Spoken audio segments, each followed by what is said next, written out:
Hello, ladies and gentlemen, and welcome back to another edition of Deep Into the Heart of Wrestling. My name is Mike Larkin, and joining me today, well, we'll do it like this now because, as you can see, they're both on different sides of the spectrum here, different sides, if you will. So we'll do it like this and like that, like this and She is the demoness, come to caress, take your soul, put you in a hole. She's in the middle, you fucking asshole. She is the demoness. Now, Nicola, how are you? Welcome. I am the I am the demoness. Yeah, I'm okay. I'm stuck in the middle, Stuck in the which is middle. different, which is fine because Rob can be on the outside for once this week. And Well, but I'm just how are you? Good. And joining us as well, I'm laughing just the fact that stuck in the middle with you. But we are also joined by the collector, the protector, and the man who's on the end, but he's not on the outside looking in like a stained and Fred Durst track. The one, the only Mr. Roberto Davis. How are you, Roberto? It's kind of weird being on the outside looking in because I can see your true colors. I can see right through you. You know what I got to say to you, Roberto Davis? Because inside you're ugly. You're ugly. I can see through you. You. Well, this time. No, I'm not going to keep going. God, that fucking. Nico, you never heard Stained and Fred Durst outside? No? Possibly. Not sure. Maybe. And Aaron Lewis and his fucking douchebag friggin' pierced eyebrow that he thought he was cool. You remember that? That man thought he was cool with his pierced eyebrow looking like a douche. Yeah. Looking like a jackass. Yeah, I know you're talking about. Suck my dick, you, whoever the fuck he is. Maybe he was cool in 2002. Yes. He wasn't even cool in 2002. And now he's a friggin' country star and he friggin' is full maggot now. Yeah, you go. Aaron. He's not the one who sings about his grass and cutting his grass and sitting on a bench. That's Lee Bryce. That was Lee Bryce. Different guy. Okay. Well, he's a douchebag. He's a douchebag. It's hard to be country in this country or whatever. Fuck. Yeah. Speaking of that, I want to cut my grass. Drink my beer. I just want to drink my beer. Did you see fucking dumbass Nick Cannon? To quote Dave Chappelle, fuck Nick Cannon and his however many kids that he has. This man literally went on his podcast, and I know this will be the brief political thing that we have. And also for those who were at the No Kings protest today, we hope y'all are safe and y'all are doing well. It's very important, especially during these times, to let your voice be heard and obviously speak up. So for anybody who was at the protest today, we wish you nothing but love, happiness, and also at the fact, please be safe. Because there's a lot of crazies out there, so we hope you all had a good day protesting. A protest? Oh, tell me later. Okay, we'll tell you later. Rob, do you have any other things you want to say the No Kings protest before I get to Nick Cannon? No, just I think you covered it pretty well. Just be safe, take care of each other, and yeah, that's basically it. Beautiful. What they both said is I have no idea what they're talking about, so I'll go with that. Be safe and well. So Nick Cannon went on his podcast. Him and his does he have like 12 kids or some shit? Like with Rob? He has 9. No, he has 12. Yeah, he has 12. Something of that nature. So he had to get political and politicized, and he goes, people forget that the Democratic Party is of the KKK, and the Republican Party is the one who freed the slaves. So what he's referring to is the Emancipation Proclamation and Abraham Lincoln. But I ask you, Nick Cannon, and not going all the way back in time in history, I'm talking about present day now, 2026. Which party do you think is for the KKK, and which party do you think now would be to help free the slaves? Like, let me ask you that. In a 180 world, to where we are in 2026, which party is very reminiscent of the KKK? Let that ponder into your head and let it marinate, if you will. You stupid son of a bitch. And for that, I say, suck my dick. Yeet, too. For you, Nick Cannon. You fucking dude. I didn't see the KKK with Biden flags. I know you did not. Just saying. Dude, have a fucking vasectomy. That's my answer. You've got 12 kids. Sort it fucking out. No. You know what I got to say? No. I got to say, drumline this dick, Nick Cannon. Drumline this dick, sir. Or I'll say it the same as him. Suck my dick, you. 3. Now, I concur with you on that. I like him as well, which is really annoying. I actually liked him at one point, but then I've noticed he's gone a bit, what's the best word here? Mental? No, because we're mental. It's not on that wavelength. Kooky.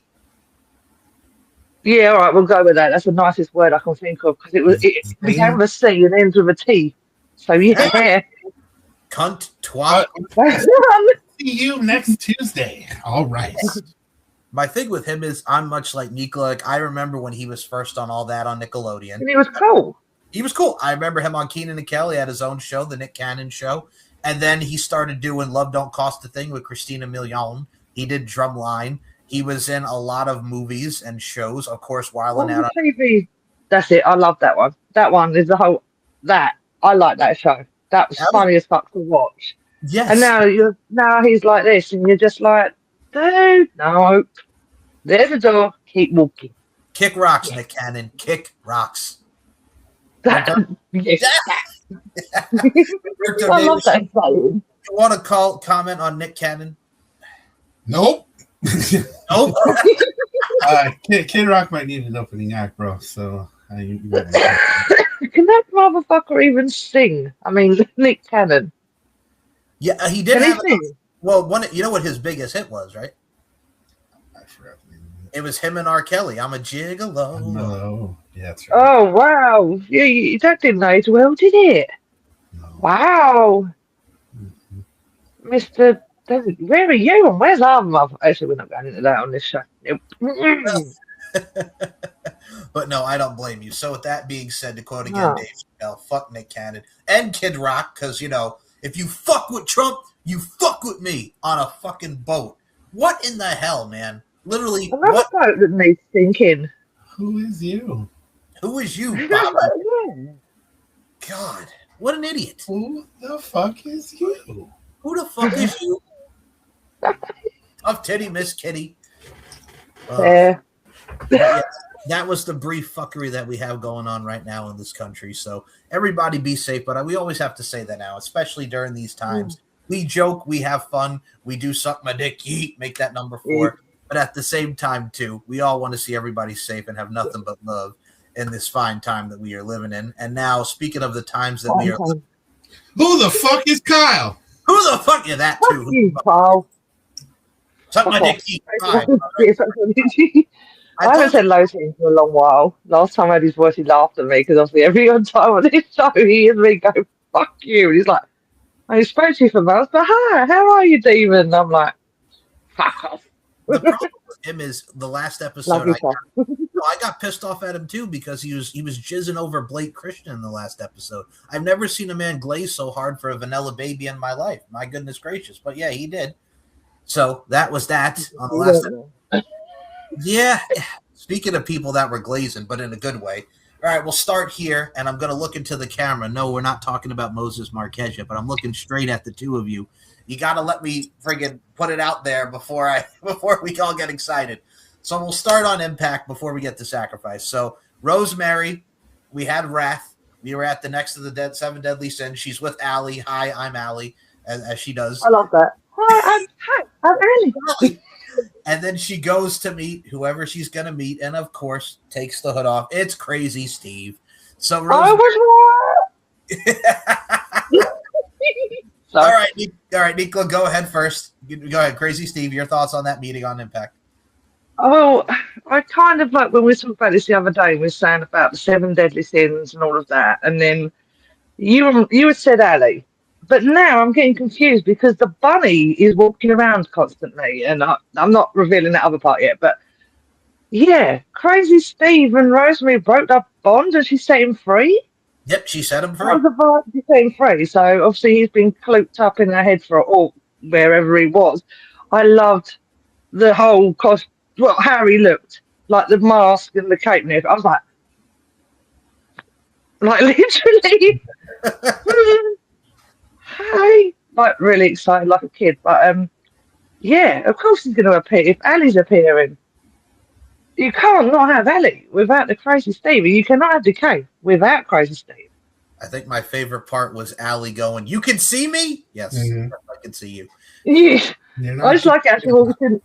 I love how she walks in the room and she just went, "Hello, brother," and he just looked at her like, It was I was like, kind of and then I looked around. I kept laughing because I sent him a message going, Hey, brother. It kind of reminds me of two people I know. Roberto Davis, what were your thoughts on Crazy Steve on Impact? Nicola was right. How often do we say that? Never. But it was good. It's good to see Crazy Steve. And I really started to think about all the times that we've had to watch Rosemary lose matches and not get featured. And she went away for a while, and then she came back, and then she went away again, and now she's back, and now she's got this fucking awesome storyline that we can just kind of just sink our teeth into and really get into. And we're watching all the characters come back. Allie came back. Crazy Steve's back. Who we're going to get to next is back. And it's just like, this is what we wanted.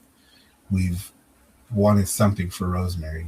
I mean, she deserves it. She deserves to have, this storyline, to be featured, to have this longevity of this character, of that capacity, to do what she's doing at the capacity that she does it, is probably better than anybody else for as long as she's done it. She's done this character for 10 years. And who can we say has been that consistent in this character, of this type of character? I can't really think of anybody. No, but you have a mixture of her as well. You also brought the mixture of her as Courtney Rush and Rosemary. So I thought that was a nice little twist. And to go on what you said, Rob, I think a lot of people don't even realize, and include you both in this, because we were both very invested at the time, still am today. Like, we're already at the 7-year anniversary of when Allie was killed, and now 7 years later, we're back to the resurrection. So it's a nice little parallel. It is a nice little parallel for things to come full circle. And we're gonna get a good Rosemary story, and it's exciting, especially for me and sister. I am thinking that. So 7 deadly sins, right? So far we have Allie, we have Mr. Steve. I love it, Crazy Steve. I'm not gonna mention the other one just yet. There's still 3 others. 3 other sins that are not covered yet. So who could the other, barring the one we'll probably mention in a second, which, by the way, Mike, I went crazy at that video you sent me as well, because I was like, twice in one day? I was right, man, thank. Fuck yeah, Nicola's on one. That was Demon Tuition, not Nicola's tuition, trust me. Exactly. So we go from that to Sacrifice. So there were 2 vignettes about the White Rabbit. So Allie goes up to Mara Sade, the former Jakara Jackson NXT, and she goes, why am I following this White Rabbit?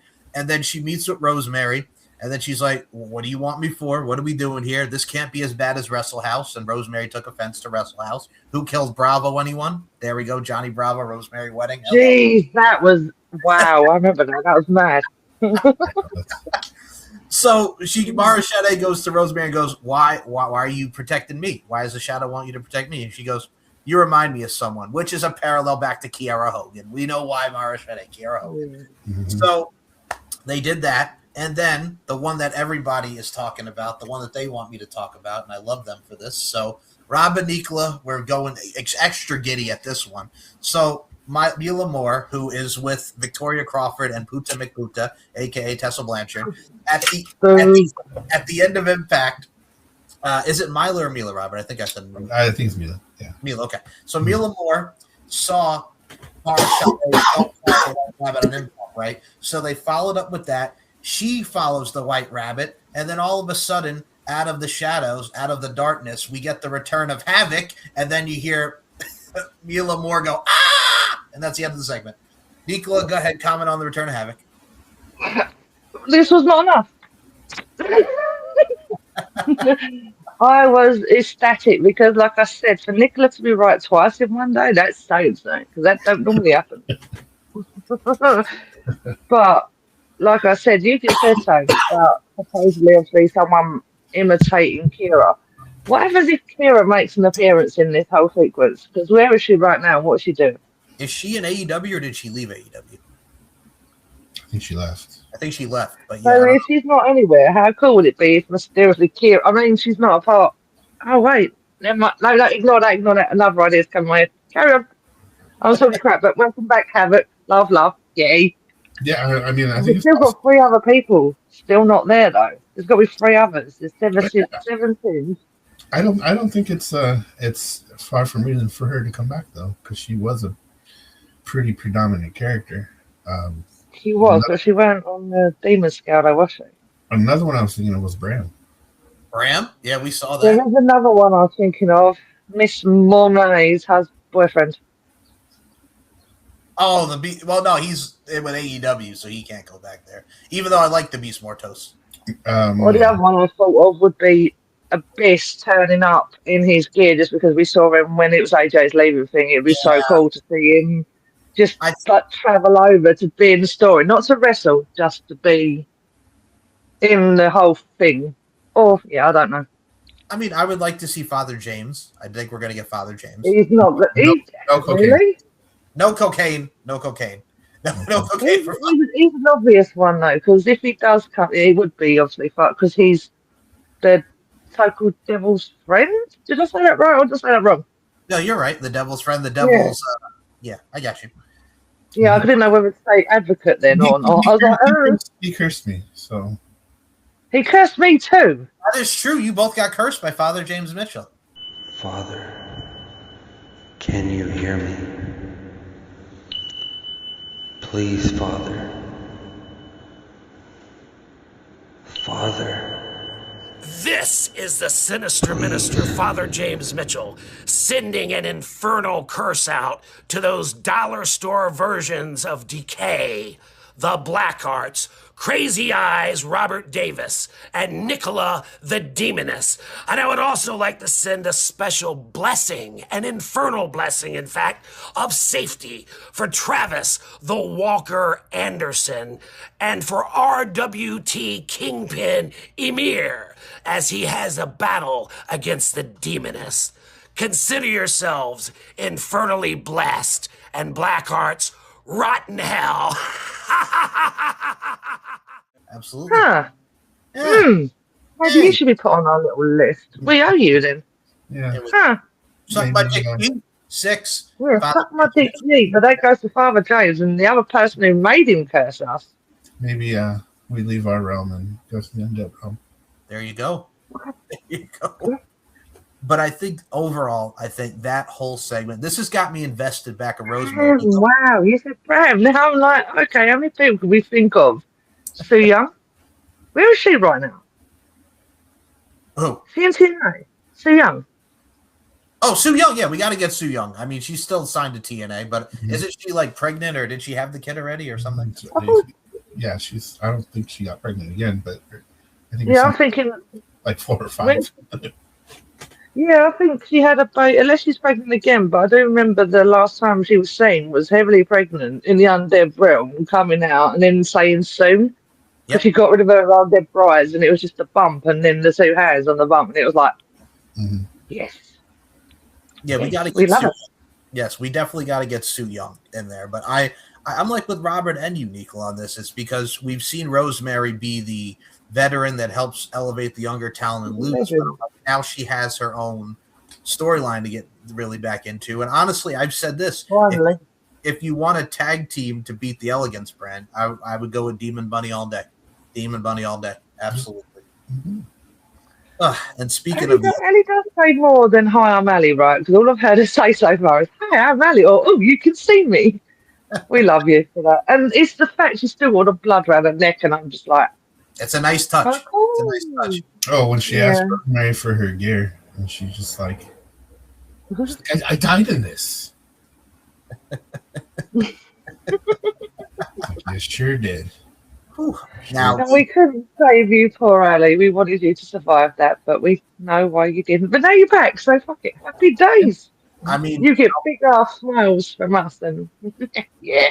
I will say this: Tony Khan again fumbled with the bunny character. Fuck my dick, Yeet. Tony Khan fumbled so badly with the bunny character and the butcher and the blade. Like you had something there, but no. I mean, you guys could both agree her AEW run was not the best. No, it wasn't. No, it wasn't. It was terrible. So go on. The other thing I do have to mention that's not terrible. So we did see on SmackDown last night that even though okay, I'll fill you in. So even though we did not see the Wyatt 6, we did see Solo in the background with the MFTs. and he was telling Tama, "I apologize," but for sounding like Roman and whatnot. And so that is the parallel with Raw, with Jey Uso telling Roman to take out Punk, and Roman powerbombed Punk and crashed out on CM Punk on Raw through the table. And then you saw CM Punk laughing, talking about, "I'm not the one who needs help." So I got to ask you both, what were your thoughts on the main event segment from Raw with Roman Reigns crashing out and Jey Uso calling the shots? It's always interesting to hear somebody use a wrestler's real name. Yep, So Joe. Jay just Joe. You know what you got to do. I was like, oh, okay, all right, okay. I see you, Joshua. I didn't know that. Did you not watch Raw or SmackDown this week? No, I did watch Raw, and that, I just meant the name. Like, I didn't know Jay's real name was that, and I didn't know Roman's real name was that. Yes. Okay, fair enough. But I did watch Raw, and of course I saw it. I called this shit ages ago. Punk, you opened your mouth, and now you've got all the Usos and all of the bloodline after your dumbass. It's always fun to see Punk get smashed. How pissed will you be if it's a total swerve and the Usos turn on Roman inside with CM Punk? How pissed will you guys be if that happens at WrestleMania? Let's just say I would not be using yeet as much as I do. No more no yeets. Please don't do that. Please don't. You put that in the universe. Well, also, do not do that shit. Well, there's the parallel with Jey Uso and Solo, because Jay and Solo and everybody's telling him. Jimmy told him, and then Tama told him, "You're starting to sound like Roman." So if we get Jay and Solo together in some type of bloodline MFT thing, there might be teasing that. Like, there's so many ways that they could go with it. But I too do not want to see the Usos with CM Punk at the helm controlling Roman Reigns to, like, I guess, expose his weakness. No, I would not be for that at all. That would not be good for me. No. Dead with that. Just the fact that we might be getting like this Avengers Endgame with the MFTs and the Bloodline again, is kind of boring.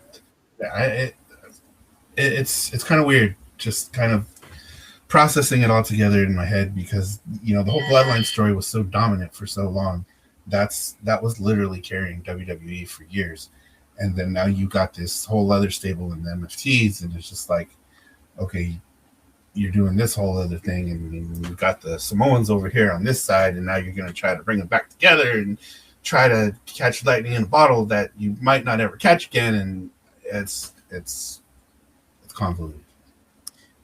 I did read somewhere about Jay that are all saying that Jay's trying to be the new Roman, like the new tribal chief. That's the one I've read recently, and I was like, do you know what though? Jay had every right to be in that mind frame of telling him to get his ass back in there and batter him, and he shouldn't have said what he said. But I did say, and I've interviewed other members of the Blood. How do you feel about what Punk said?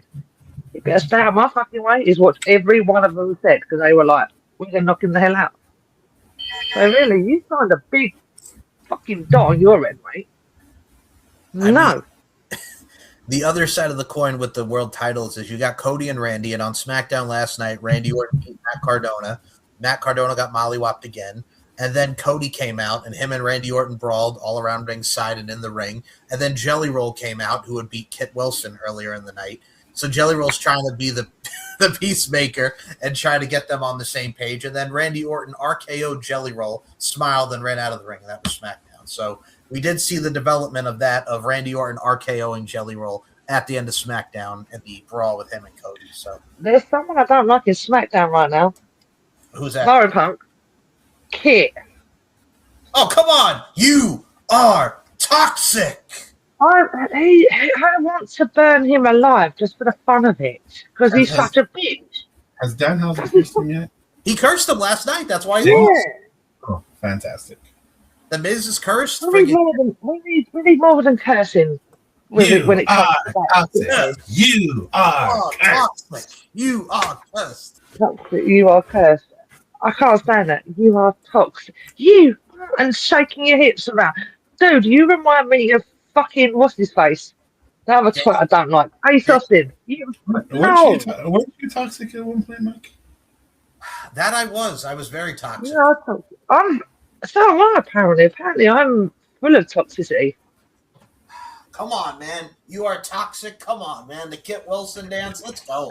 Come on, man. Come on. Don't Kit you want to be? Wilson can suck. Kit can suck my dick. You.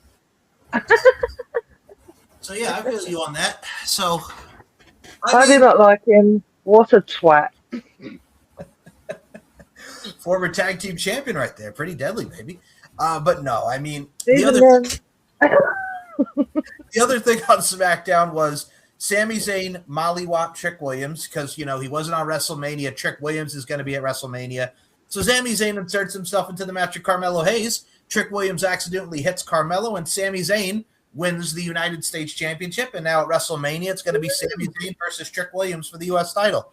I'm okay with that. You know what? I'm all right with that. What do you guys think? I'm cool with that. So good, man.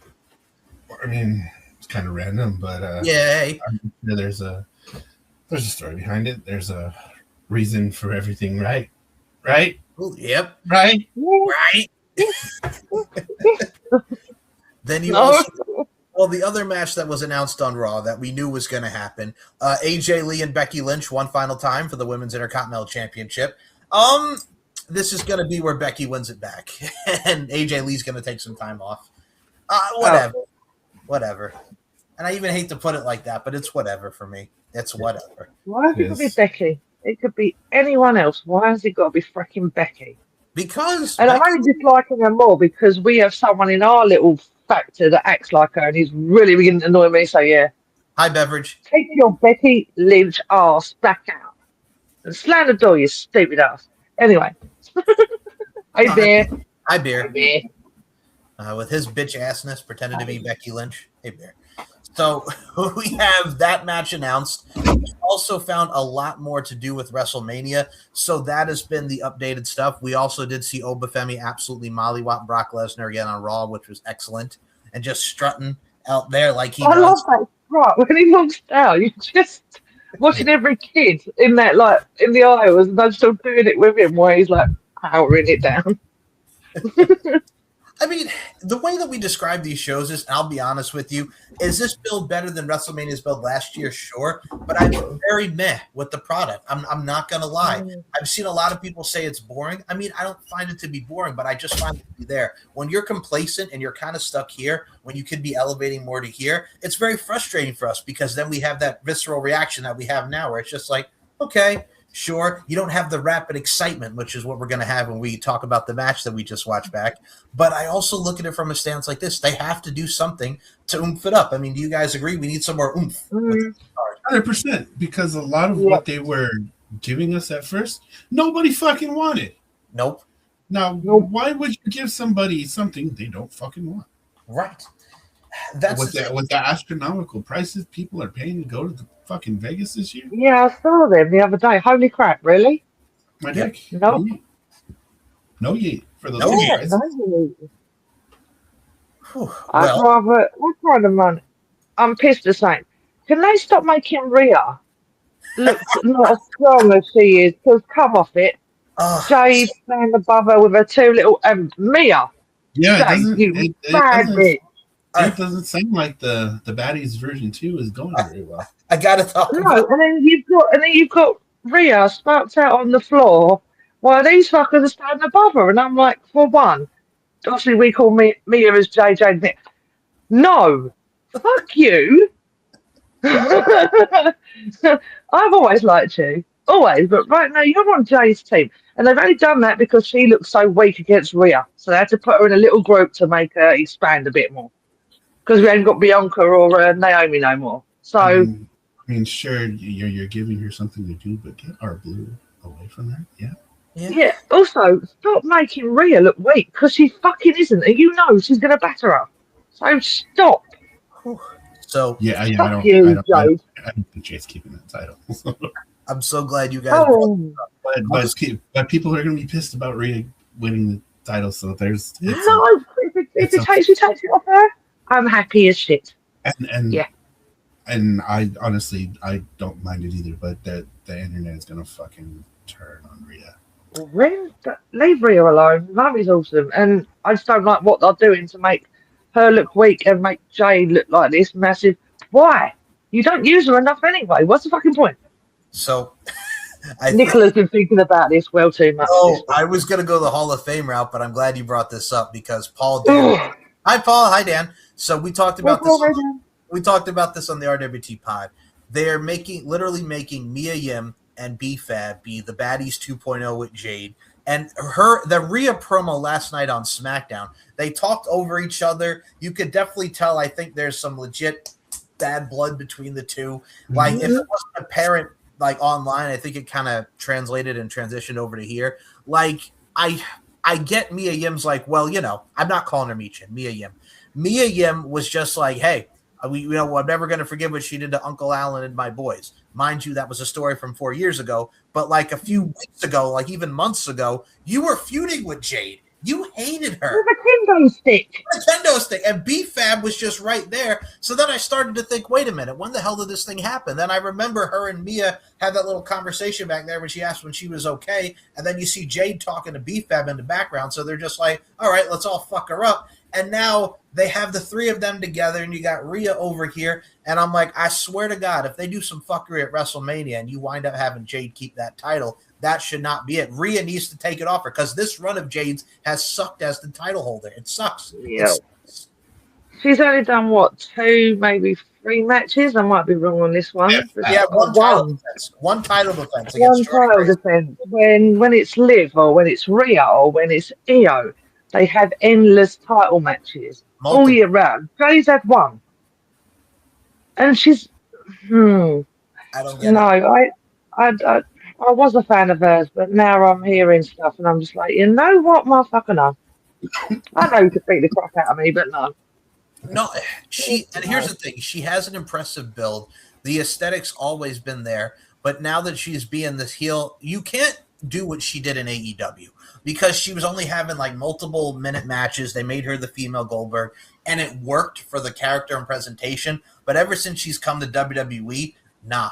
And that was a big deal, but nah. Like, I have not been a fan of her babyface run. I don't like her heel run. She just feels there to me. And I'll say this. We've all said it. She should have went to NXT first. She absolutely should have went to NXT first. Can we both agree? This is the point. I'm going to say this. She is not in the right place. As in, she's like, she doesn't fit. But then again, I guess she did, though, when it was her, Bianca, and Naomi. Yeah.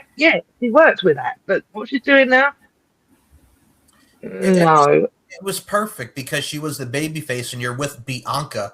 And that is one of the best things because Bianca. Me too. With her finger and whatnot that's going on. Yeah. But that's the thing. You need something for Jade. And I'll be honest with you, the build, and I love Rhea Ripley to death. But this match, I could give a rat's ass about. I don't care. And it's not her fault. It's not Rhea's fault. No.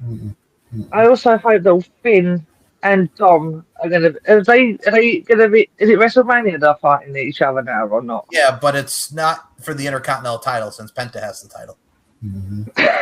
Shit. All right. Okay. Well, that's fine. I got to tell you something. We got to get Vikingo. I know. Me too. I agree. We got to get Vikingo and Penta. You saw that tease on AAA. If we don't get that at WrestleMania, I'm gonna be pissed. Like they have a nice little interaction there. Go ahead. Apparently, I read, I don't know how true this is as well, Finn's going to be, because obviously Dom and Liv, so now they're trying to find someone with Finn. Yep. And I've got a feeling I know it's going to be as well, but I might be wrong. And that would be, I've forgotten her goddamn name. She's in the same club with them, although not Raquel, the other one. Roxanne. Yeah, I've got a feeling Roxanne's going to detour with Finn and be like, fuck you lot, I'm out. Roxanne, babyface, I like your style. Okay, all right, there's a theory. She fits, but it's like you need, obviously Finn can beat the shit out of Dom, we all know that, because Dom needs everyone's help just to keep the title. Yep. I don't know, there's too many theories I'm seeing, like there's a possibility that even though we know Finn said he wouldn't bring the demon back, now there's a theory the demon might come back. Oh boy, I don't know. If you watch this thing, please do, because Demon S wants to see it. It would be so cool. It absolutely would be, but I don't know. I really am not, and I'm not at the point where I'm just like meh, but I'm also at the point where I'm just like, come on, I'll be honest, we only got like what 2 or 3 weeks before Mania. Does this feel like WrestleMania to you guys? No. It doesn't. Nope. It's just like another show. Speaking of another one, to quote another one, if you will, Rhea Ripley. We actually are going to read a post that Mommy put out there because this was very big on the Twitter sphere and social media. So she responded to more body shaming. People are body shaming Mommy. It never ends. It never ends. So Rhea Ripley. Well, I'm going to rant about this once you've read it. Rhea Ripley put out a tweet. She wrote, too manly, too bulky, too muscly, too much sex appeal, too lean/skinny. It's comical, really. Number one, you know nothing about me and what's going on in my life or my mental. Number two, post a photo of yourself. You won't. That was Rhea Ripley's response to all the body shamers. I mean, she's not wrong. No. No. Not at all. She's not wrong. I Y'all think gotta a lot of stop people have got to just accept the fact they are who they are. They look how they look. We was all created to look and be who we are inside and out. And to look at Rhea and say that she is stunning. There is nothing wrong with that woman whatsoever. And then you got arseholes online. I don't like people who I've been body shamed my whole life, so I get that. But no, you shouldn't. Just accept the person's where they are. She's beautiful, she's loving, caring, she's creative. Exactly. Let her be her. The thing about these body shamers when they do this shit online, it's really telling about themselves, and it's just their ways of saying I'm weak, I have no discipline, Yeah. I can't do what you do, and I'm jealous. Yep. I've always looked You at know what?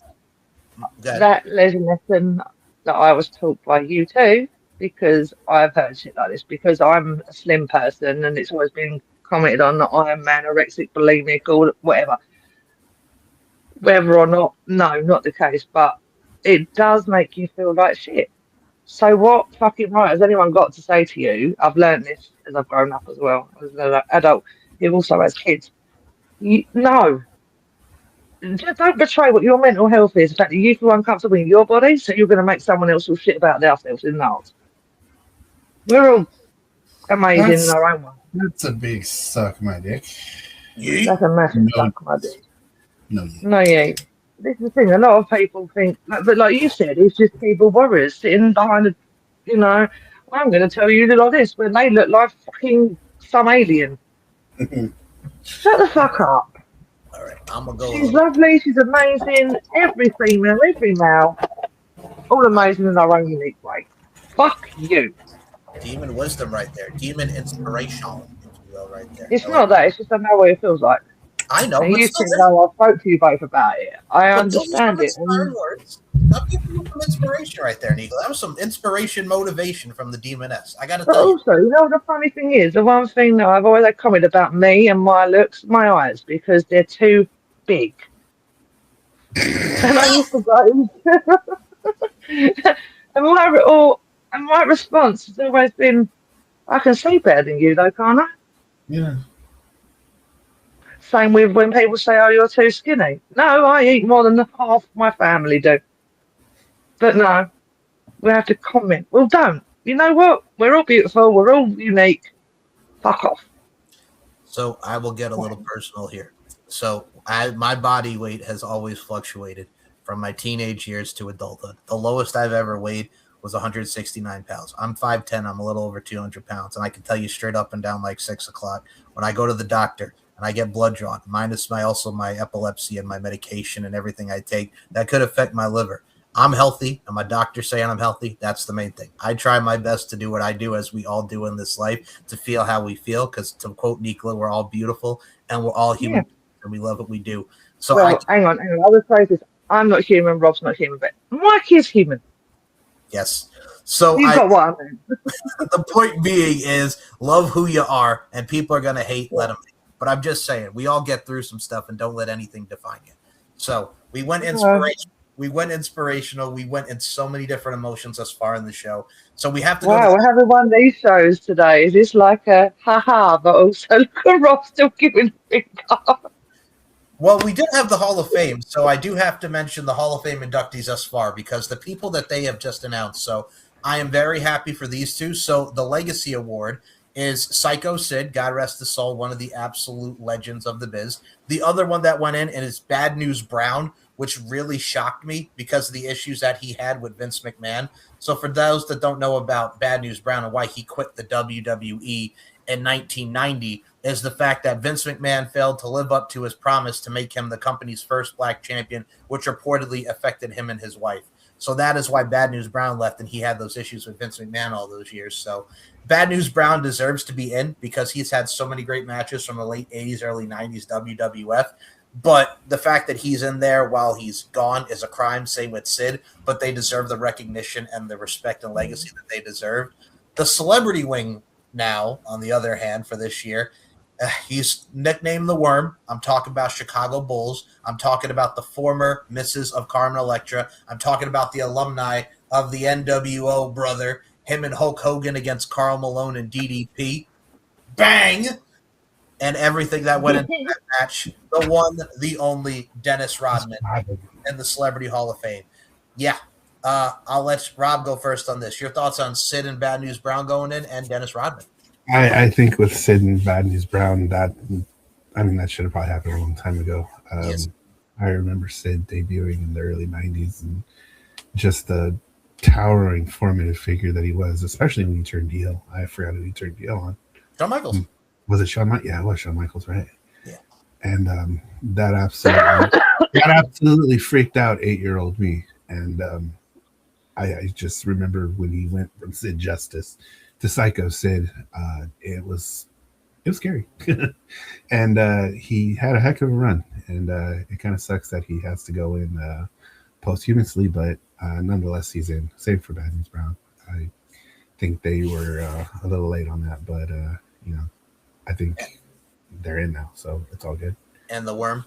The Worm. Man, what a fucking life this guy has lived. I mean, he married Carmen Electra. He's a wrestler. He's a basketball player, the greatest defensive basketball player of all time. At that, he's friends with Kim Jong-il. Like, how? Who? What? Right. The fuck? No. So What about how I feel about that? This guy's had a hell of a life and a hell of a career. And kind of wild. Dennis Rodman is a WWE Hall of Famer. Well, you're missing the most important part, though. He went to the book signing dressed in a gown. He sure the fuck did. He did. Dressed in a wedding gown, friggin' signing a book. There you go. Wait, what? He did. Whoa. You've never heard Do about I need to get Indiana Granny on this one? Because Oh, Dennis Rodman has been doing some treacherous shit since the early 90s. Yeah, I had to think when you said it. I was like, shit, do I even know who that is? Yes, of course I know who he is. Yeah. Wow, he's not just in a dress, he's full drag. Yep. Whoa. Okay, you're looking good, but okay. Yeah. Do you work with triangles? So, to Dennis Rodman. He might have founded the group. He might have. Yeah. Dennis Rodman, for me, like you mentioned, Chicago Bulls, him, Jordan, dare I even say Pippen. I remember him and Eddie with Whoopi Goldberg and Frank Langella. At least I look good talking to Whoopi Goldberg. Bad hair and all that good stuff. Of course, like Rob mentioned, Carmen Electra, who was fine as wine. We also, did she go with friggin' Rodman first, then Dave Navarro, or was it Navarro, then Rodman? I think it was Navarro, then Rodman. Like, for me, with Rodman, loved him in the basketball world. Of course, the eccentric vibes, like you just saw with that photo. An alumni of Celebrity Championship Wrestling, Hulk Hogan's Celebrity Championship Wrestling. How big was the NWO for that? Because that got friggin' Jay Leno. You got Karl Malone from the Utah Jazz and Dennis Rodman from the Bulls, two of the biggest NBA players at the time. That was huge for WCW. Yeah, just the fact that they got Karl Malone and Dennis Rodman. The mailman. The mailman, Karl Malone in a wrestling match. That's buck wild, man. And I mean, to go into your point with Bad News Brown, like I remember the stuff he did with Piper. Obviously, he was before my time, but like the stuff with Piper was cool. Psycho Sid, like the Sid Justice match with Hulk Hogan, at WrestleMania 8, and that kerfluffle of fuckery with the Ultimate Warrior and Papa Shango at the end of it.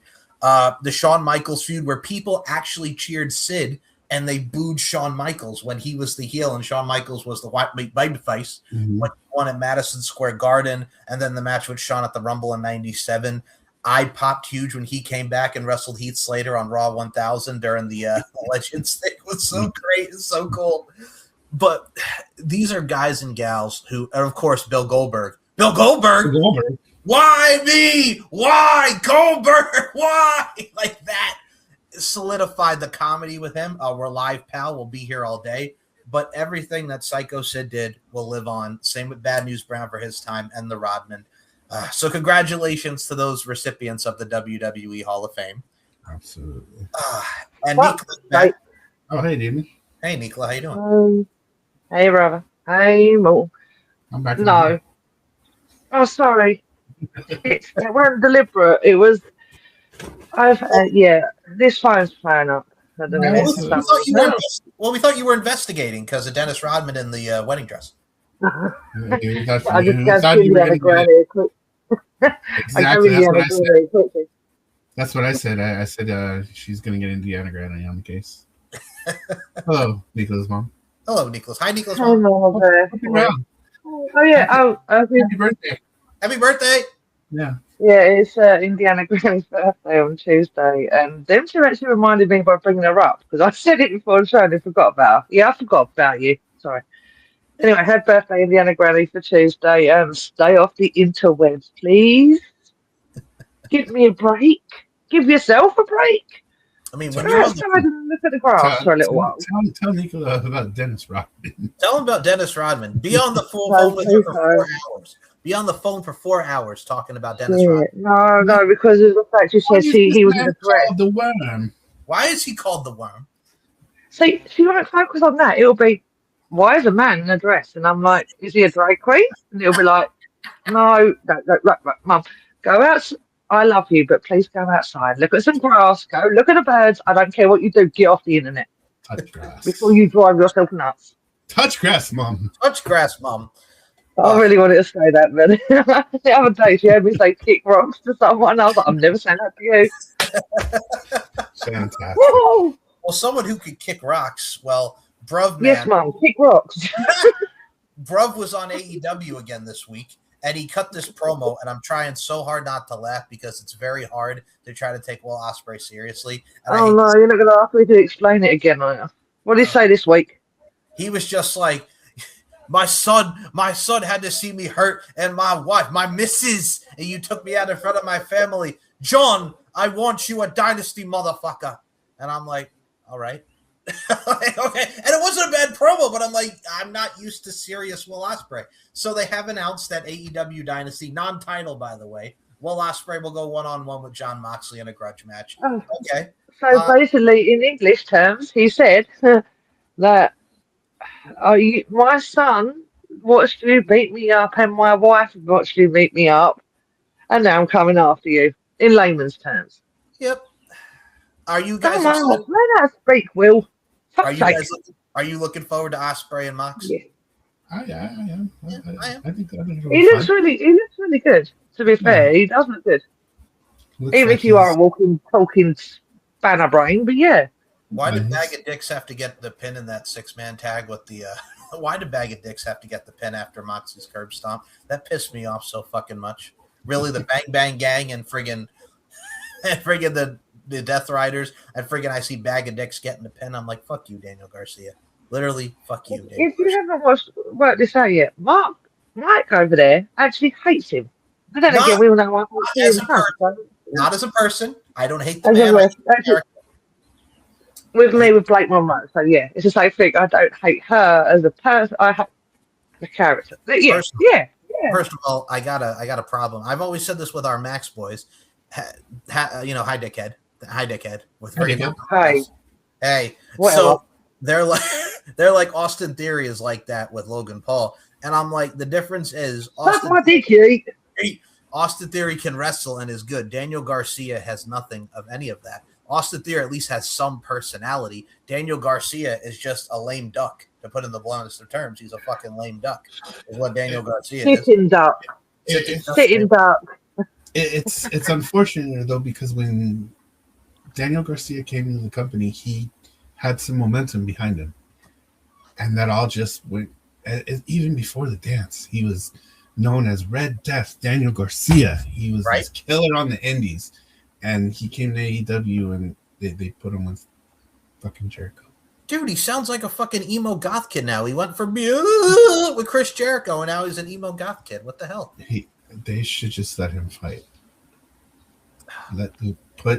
Give him a mouthpiece.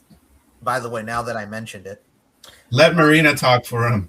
You don't know him. You do know me. We do have to discuss this since I mentioned him. So next week on Raw, the Usos will defend the tag team titles in a street fight against Logan Paul and Austin Theory of the Vision. For fuck's sake. How bad will you guys be pissed if Logan Paul and Austin Theory win the tag titles? Really pissed. Well, do you want a demon answer or do you want a Nicola answer? Sure, Nicola, give me the answer. Give me both. I'll take both. Rob, demon. I would literally jump on. Nicola answer would be, I'd be pissed. But Demon's answer would be, everybody dies. Yeah, I mean, that's the Demon's answer for everything. Usually. I'm sorry, but... Hey, Demon, what would you like from the kitchen? Everybody dies. And that's even funnier, because it's true. The problem is, and I'll say this, the Vision does not work with the two of them. It doesn't. Ever since you lost Bronson, and, you know, the whole friggin' Vision just sucks now. It doesn't work with those two, and I'm sorry. I really am. It doesn't. It's not just you, though, because I'm saying it. I hate it. It's like... The two that were good are not in the Vision right now. And now we're stuck with fucking dumbass and him. Austin Theory. And I'm sure a couple of weeks before WrestleMania, you can get a pretty good marquee match out of the Usos and whoever else.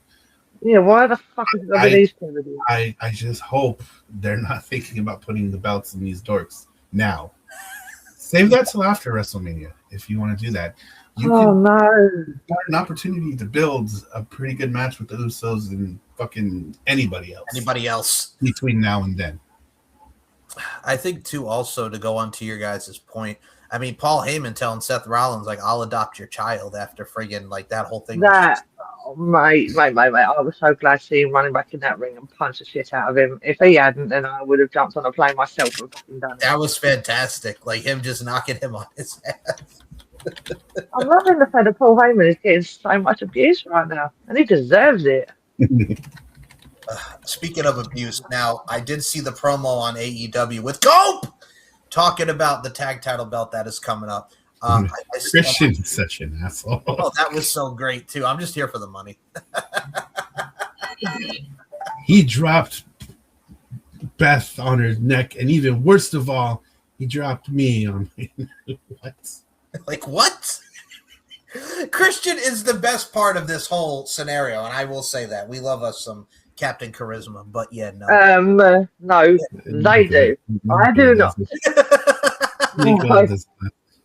No, I still look at him like a granddad in that tank top, and it's like suffocating him, and he doesn't know how to breathe on his own. But no, I think Christian Cage is a total tosser.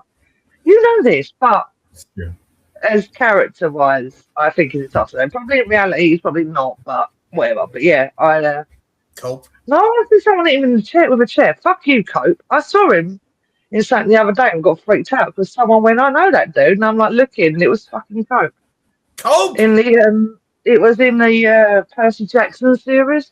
I've never watched it, but he plays Ares, so to speak. When, this whole time he was gone, that's what he was doing. Yes, he was. Yeah, he was playing, and I didn't know that, and I've not seen the series, so I was watching it, and then all of a sudden I heard Rafe go, "Mum, that's a wrestler," and I went, "What?" Mm-hmm.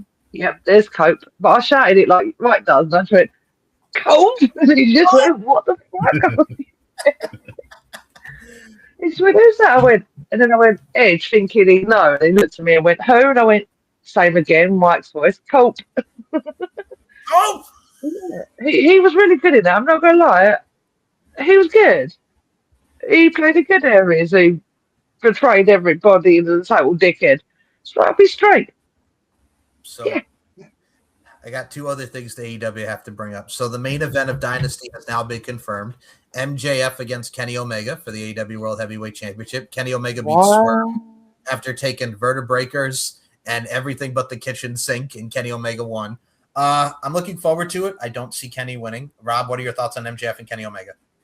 I don't see Kenny winning either, but I know this is going to be a fantastic match. So I really am just looking forward to that. And I know we got a couple of, actually, we don't even have that long. I think we got 2 weeks. Yes, sir. And so we can build pretty good in the next 2 weeks. But I think it's going to be a fantastic match. Like I said before, whether it was on this show or kicking it with the TSK, Shameless Plug 1, when Max turns it on, he turns it on. He is absolutely phenomenal in the ring. And I know that this will not be an exception. So I know this is going to be a great match. Whew. And the other thing I will mention here too as well, and Nicola, do you have any thoughts on MJF and Kenny Omega? I'm just looking forward to seeing what they do. You know what? Just fucking go out there and wrestle, you sons of bitches, is what Nicola's saying, okay? Really? Just Really fucking wrestle. Don't I do like both of them. I like Kenny, I like MJF, but I can't really say much on what you two did. So go out there, do your thing. Okay, and we got to talk about our boy Darby, because Darby's got to stop. God damn it. So we had Darby. You see that video I sent you? Did you see the video I sent you the other day of him fucking bungee jumping, doing a backflip? Fuck's sake, dude. Get the fuck down. Yeah, I sent it to Mo and he almost threw up. That and friggin' so he's wrestling Roosh in the main event of. First of all, why the hell was that the main event? Why was Kenny Omega and Swerve not the main event? That would have made more. Why did he fucking make it opposite day, Rob? Why he print the main event first and that's last? Why was it opposite day, Rob? I got nothing. Yeah, nothing. Okay, so opposite day Tony friggin' made this match the main event, and it was good.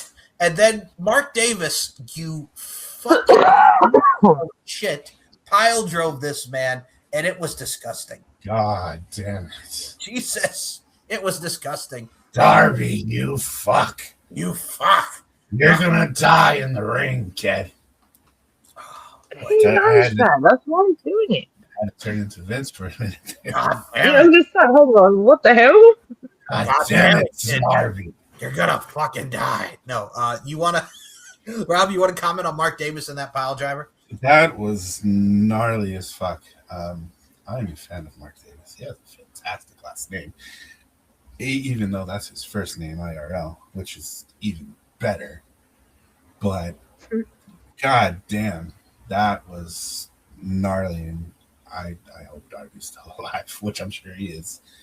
But that man's got to be running out of lives real quick here.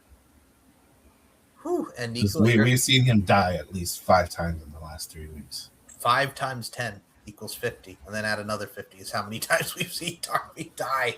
Fuck, brother. And that's just in the ring. We're not talking about the fucking crazy shit he gets up to outside the ring. Fucking front flipping into canyons. No big You know deal. what? When I first saw that, I thought, I've got to send this to you because obviously it's funny, but at the same time, I was like, dude, I physically feel sick because I'm the same on that level. I'm like, didn't he just crash the car with Gabe like a couple of days after? Yes, he did.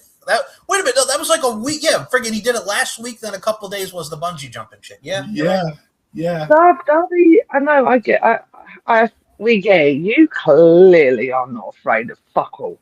We get that. But there's got to be some point of view or part of you every now and then that must go, you know what, maybe I shouldn't do a front flip into a canyon. I know, fucking it's Darby, let's do it. That motherfucker, if he could have a skateboard, I don't mean that in a bad way, Darby, you're not a motherfucker, but funny, if you had a fucking skateboard. On Wednesday, he jumps into a canyon on Friday. Can you imagine if he had a skateboard when he did that as well? Yeah. I know, because I may put an idea in his head. Darby, do not listen to me because you will fucking probably do it. So, yeah, no. I mean, I've seen him dive out of helicopters as well in the middle of nowhere. with a skateboard attached with a rope attached to him and do shit like, what the fuck is going on with that man? And then he wrestles Roosh. Roosh. Probably one of the hardest, Yeah. roughest, snuggest people in the ring. Yep. Snuggest. Probably Snug- totally hidden. For reals. Don't For pull real. your punches. You When dick. you give me the horns, give it to me. That's with the bull. You get the horns. Make it real. Yeah, but Darby's going to be in hospital pretty soon. Look, man, it's one of But those. we love you, Darby. But sit down. The fact that Darby Allinson has had maybe one serious injury, maybe two, in the One or last two, yeah. 7 That, years. that motherfucker's gone through class. He's done dumb ass shit, and yet only once. Maybe 2 injuries. 2 injuries. In the last 7 years, he's The last been 7 in But the years. ring. also, he's classed as a stunt double as well, isn't he? So I think they're trained in that as well to like obviously not damage. But then this is Darby, and he does this every week, every day, probably. He's 24/7. set on fire. He's gone through panes of glass. It's Tay- almost- Yeah, not Mark. well, we're gonna go into speaking of He's- fire. Darby, are you human?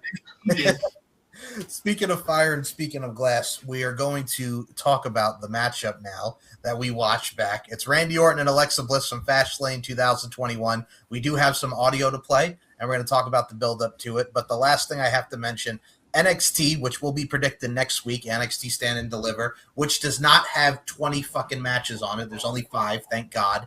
And, well, one of the matches that it was just announced, and I laughed my ass off on NXT. So Johnny Gargano was the mystery person in the gauntlet to go for the North American title. He takes an uppercut from Charlie Dempsey, and he takes a boot from Shiloh Hill. This man is laying like he was, and then it comes down to Johnny and Shiloh. Shiloh gets taken out by the Birthright, and Candice just shoves Johnny Gargano right onto friggin' Shiloh. 1, 2, 3. Johnny Gargano, Johnny Wrestling is the #1 contender for the NXT North American Championship. And I got to tell you both, I'm really excited for this. If this, and people have been complaining about this storyline, but I'm like, Johnny's going back to his roots. You have a supportive wife in Candice, and you get to see like the rebirth of Johnny Wrestling, going back to motivate him. And I think it's really cool. And on the other part, it also elevates Miles Bourne as fuck in this matchup. So, Rob, your thoughts on Miles Bourne versus Johnny Gargano? You know, all this when Ciampa showed up, everybody at AEW, everybody was like, "Oh yeah, Gargano's going to follow." Yeah, Nope. And then they put him in this weird fucking storyline where he's depressed and planking on everything, and Trying to it's just find like- himself, yeah. it got really fucking weird, and it's just like, oh yeah, his contract is blah blah, the usual rhetoric from the IWC. But then they pull this kind of thing out of nowhere, and it's funny as fuck, just to have him kind of win this match the way that he did, and he's going back to NXT. He's gonna find himself again. He's gonna be that baby face Johnny Gargano. Hopefully he comes out to his Coheed and Cambria intro. I know they didn't sing it, but that I feel that's who it is or should be. But he comes out to that Rebel Heart, and actually no, because that's CFO, so he's probably not going to come out to that, unfortunately. But whatever, that's another show for another time. But to your point, nonetheless, this is going to elevate the shit out of Miles Bourne, and I think if Johnny really kind of turns it on here, this is going to be a good ass wrestling match. I think this is going to be one of the best matches of the night on this card, no doubt. Don't sleep. Give us black and gold fucking Jonathan Gargano. Agreed. Like what we saw with him and Ciampa in the Cruiserweight Classic back in 2016. Yes, sir. Fuck yes. Now this one I have to have you both comment on because I know which part of the show you guys both enjoyed. So Tatum Paxley was helping Shiloh Hill track down Blake Monroe at her hotel room, and then Blake Monroe answered the door, and Tatum Paxley was like, "Give me back my title! You better give it back to me next week." And then Blake Monroe was terrified, and then of course she did the video of her by the swimming pool. Tater tot, darling, I'll see you next week. Fucking tater top. No, let's stay down for that one. And I'm sure we're gonna add. What is with Blakey and her foods? You got a muscle muffin here. You got a tater tot here. She likes her food like most of us. But I wouldn't call someone a tater tot. That's like saying, "Hey, you're a hamburger." Really? Oh, well, that could mean 15 different things depending on who you think I'm talking about. But anyway, So that can go a couple different ways.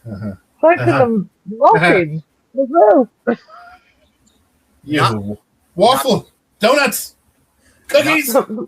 Not gonna lie, I actually no. I actually had hamburger and tater tots the other night. Not gonna lie, and it was delicious. It was. I gotta put that out there. Support.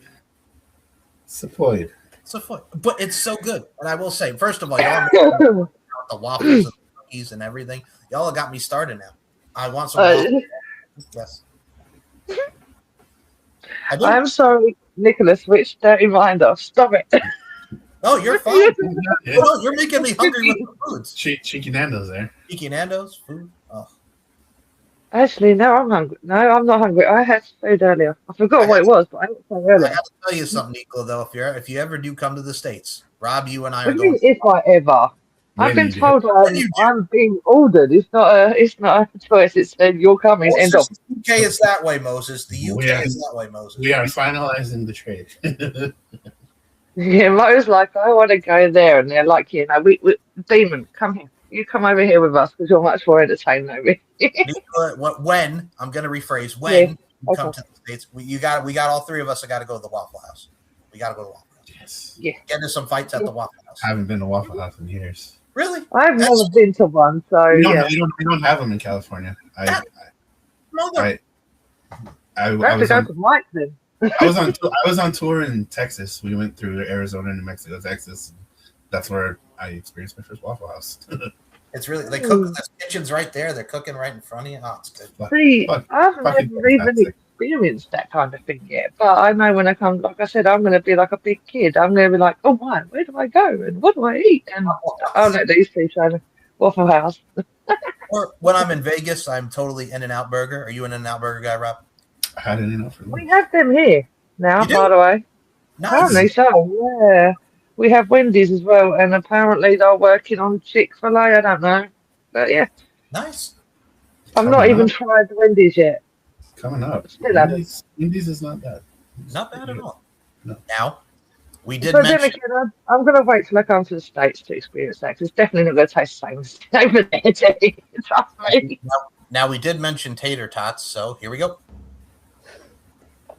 Tater tot, darling, I heard you want to play games. Well, you're in luck. I love games, and I know exactly where to find you because you are a company woman, the beloved face of NXT, and you're doing the rounds, aren't you? You're in Wichita, Oklahoma, and don't get me wrong, I packed my Louis Vuitton suitcase. I looked at the TSA lines, and I just thought, nah, I'm not going to take my baby, my child, through 4 hours of trauma to go to Wichita. So I'll tell you what, darling, all is fair in love and war, and I will go to New York City, since that is a city fitting for the glamour. If you want to continue our rendezvous face-to-face, I'll see you there on Tuesday on the CW 8/7 Central. Now go away. I need to reconnect with my baby. You gotta love it. You gotta love it. We have one. We already have a Tony Storm. Why? She's just doing exactly what Tony does, and the fact that she's like, "Oh, darling, oh, come to woman." I don't even know why it's so funny, but it's great. It's awesome. It's fucking hilarious. But Nico's not wrong either. No, she's not. I'm not even gonna lie. It's literally the AEW gimmick, but WWE wise. Oh shit! Don't insult Tony Storm like that, seriously. And there's also the way she's like the head movements and the ta-ta, darling, and I will see you soon, darling. Fuck off. No, you're from London. Be a London person. Stop it. I'm stopping myself now. Fuck right off. Oh, I cannot wait to watch next week. No, I'm going to sit with my baby now. Fuck off. I cannot wait for that. It's almost 3 o'clock in the morning. My bad. I can't wait till we predict that next week. I cannot wait till we predict that next week. Oh, shit. She can suck my dick. Yeet. All right. And now we've got one Tony Storm. You are not it. Sit back down, bitch. So yeah. Now we're gonna play this guy again once we get to our Bray Wyatt, Bray Wyatt too, Alexa Bliss Randy Orton match. So I got to play this because we laughed about this in our chat. Here's Brian Alvarez's thoughts on this past week's NXT. This NXT show sucks, dude. Like, it sucks. This show last night was as bad as it was in 2025, when it was so bad that I compared it to like 2018, 2019 Vince McMahon, and like, God, it's so bad. And here's the thing. It's like this Sol Ruca Zarya thing, dude. Guys, I told you well over a month ago exactly how this was going to go. I had people deny it. I had people say that's not what. Guys, I told you. And it's not like I'm some genius, guys. It's basic human psychology. It's so obvious what the fans are going to do, and they just don't get it. They're booking Sol as a baby face. They think that Zarya is like the heel in this scenario. And it's like, first off, she's not. Second off, and this is what actually bothers me the most, you don't even understand your own audience. I don't know if maybe I was in a bad mood last night. I don't know if maybe I drank too much. I didn't. I don't know if I was going to say all of the above. I just didn't want to watch the show because it was my wedding anniversary. Happy anniversary. I don't know what the deal was, but this show sucked. It blew chunks. The booking is so horrific. It left me so angry during it, at the end of it. I hated this show. Whoever is the head writer, if this is Johnny Russo or whoever it is, this guy needs to be demoted to like, who is this guy? Vice head writer. Johnny Russo. And get somebody with a clue to play Vince McMahon to this Russo back in the 90s and like smarten this guy up. Like, God. On a side note, I just would like to say the fact that Vince Russo, the coach, and Tony Khan may all be on one show very, very soon. If you saw that tweet, and apparently Tony Khan is down with the clowns. It just makes me laugh hysterically. And just Vince Russo and Tony Khan on one show together is going to be absolutely epic. And do you know why? Because he books like him. Rob, do you want bro? Here's what I'm gonna do, bro. Here's what we're gonna do, bro. I'm almost not surprised. I am almost not surprised. Tony's down with the clowns. Tony Khan is down with the clowns. Whoop whoop. Whoop whoop. Fucking superhuman. All right, suck my dick. What a fucking dude to do. I swear to God, who thinks that's funny? He says, fuck this shit. He knows he's going to get hurt. He's a fat, gelatinous little shit. And then he just jumps off the friggin' barbed wire like a numbnuts. Like, who thinks that's funny? Like, literally. He fucking sucks. He does suck, so much gay. But we do like to see him hurt himself. Yes, we do. But Tony Khan, are you guys looking forward to Tony talking to the bro man in a future episode with the coach? That should be, no. That's gonna be something. Ugh. But as far as Brian Alvarez though, yeah, I got one more to play when you're done with that one. Go ahead. Good Lord, I've never seen a wrestling fan hate wrestling so much. You know what it is for me too? Like he talks about Sol Ruca and Zarya, and yes, Sol Ruca got booed, and Zarya was the babyface. Look, dude.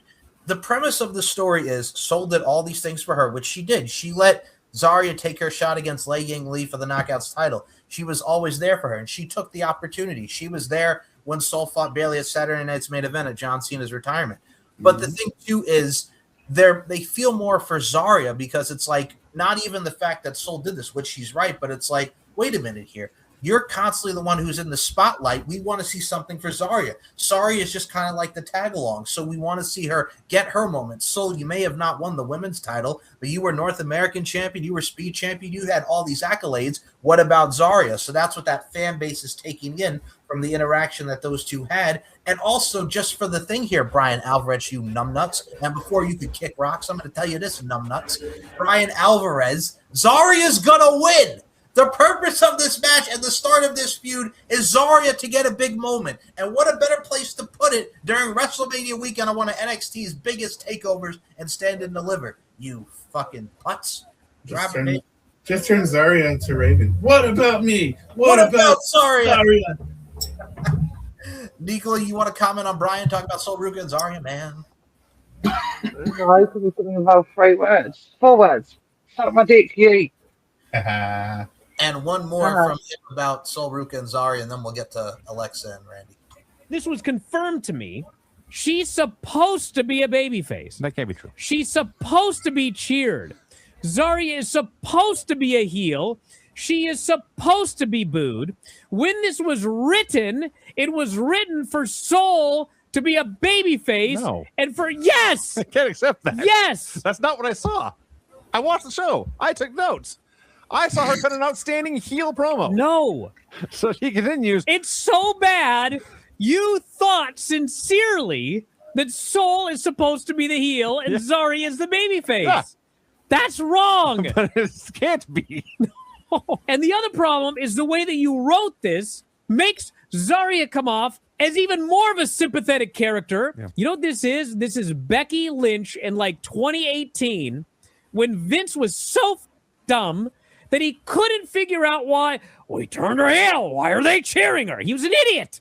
And that's what we're dealing with this Sol Zarya thing right now. But at one point, I wrote, if the plan is to turn Sol heel, this was a masterpiece. It wasn't. But later I wrote, it's NXT. I am still not 100% sure that turning her heel is the plan. Vinny, I'll bet you dollars to donuts that to avoid people pointing out how dumb they are, they will turn Sol. I'm going to be right in the end. They're going to turn Sol heel because they this up so bad that the only out is to turn her heel and then claim we meant to do this all along. This is classic WWE playbook. Just for the record, this is not Becky Lynch and Charlotte 2018 at all. No. Like, not at all. Not even close. Not even close. Not even close. But Brian does have a point in the fact that this is classic WWE. It is. And that's fine. Sometimes when you write things out, they don't work out the way you intend them to. And that's fine. As long as you can course correct and get it to where it needs to go, cool. But the one thing that I don't like is they go, oh, we meant to do that. No, you didn't. No, you didn't. I'm Charlie Kirk. No, you're not. Oh, jeez. Yes. It's just Stuck that one in there. no. Like, you didn't mean to do that. You fucked up. And it's okay. It's okay. You fucked up. Just course correct it and move on.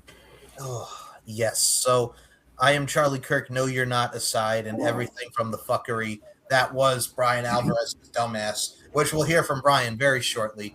We are now going to go to the match in itself. Randy Orton versus Alexa Bliss from WWE Fastlane 2021.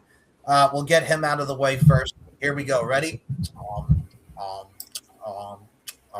Clean your fucking office. Thank you, Nicola.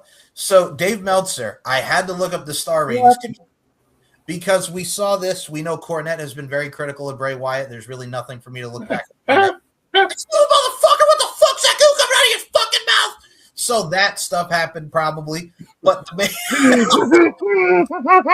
what did we say I wanted to do at that? You said last week, you're like, yeah, Nicola wanted to really stab him for that comment.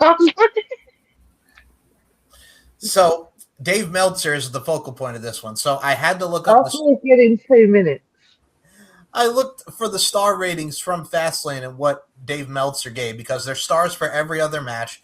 But when you get to Alexa Bliss versus Randy Orton, which surprisingly was the semi-main event on Fastlane, if you actually can believe that was the semi-main, it says right here, rating, not rated.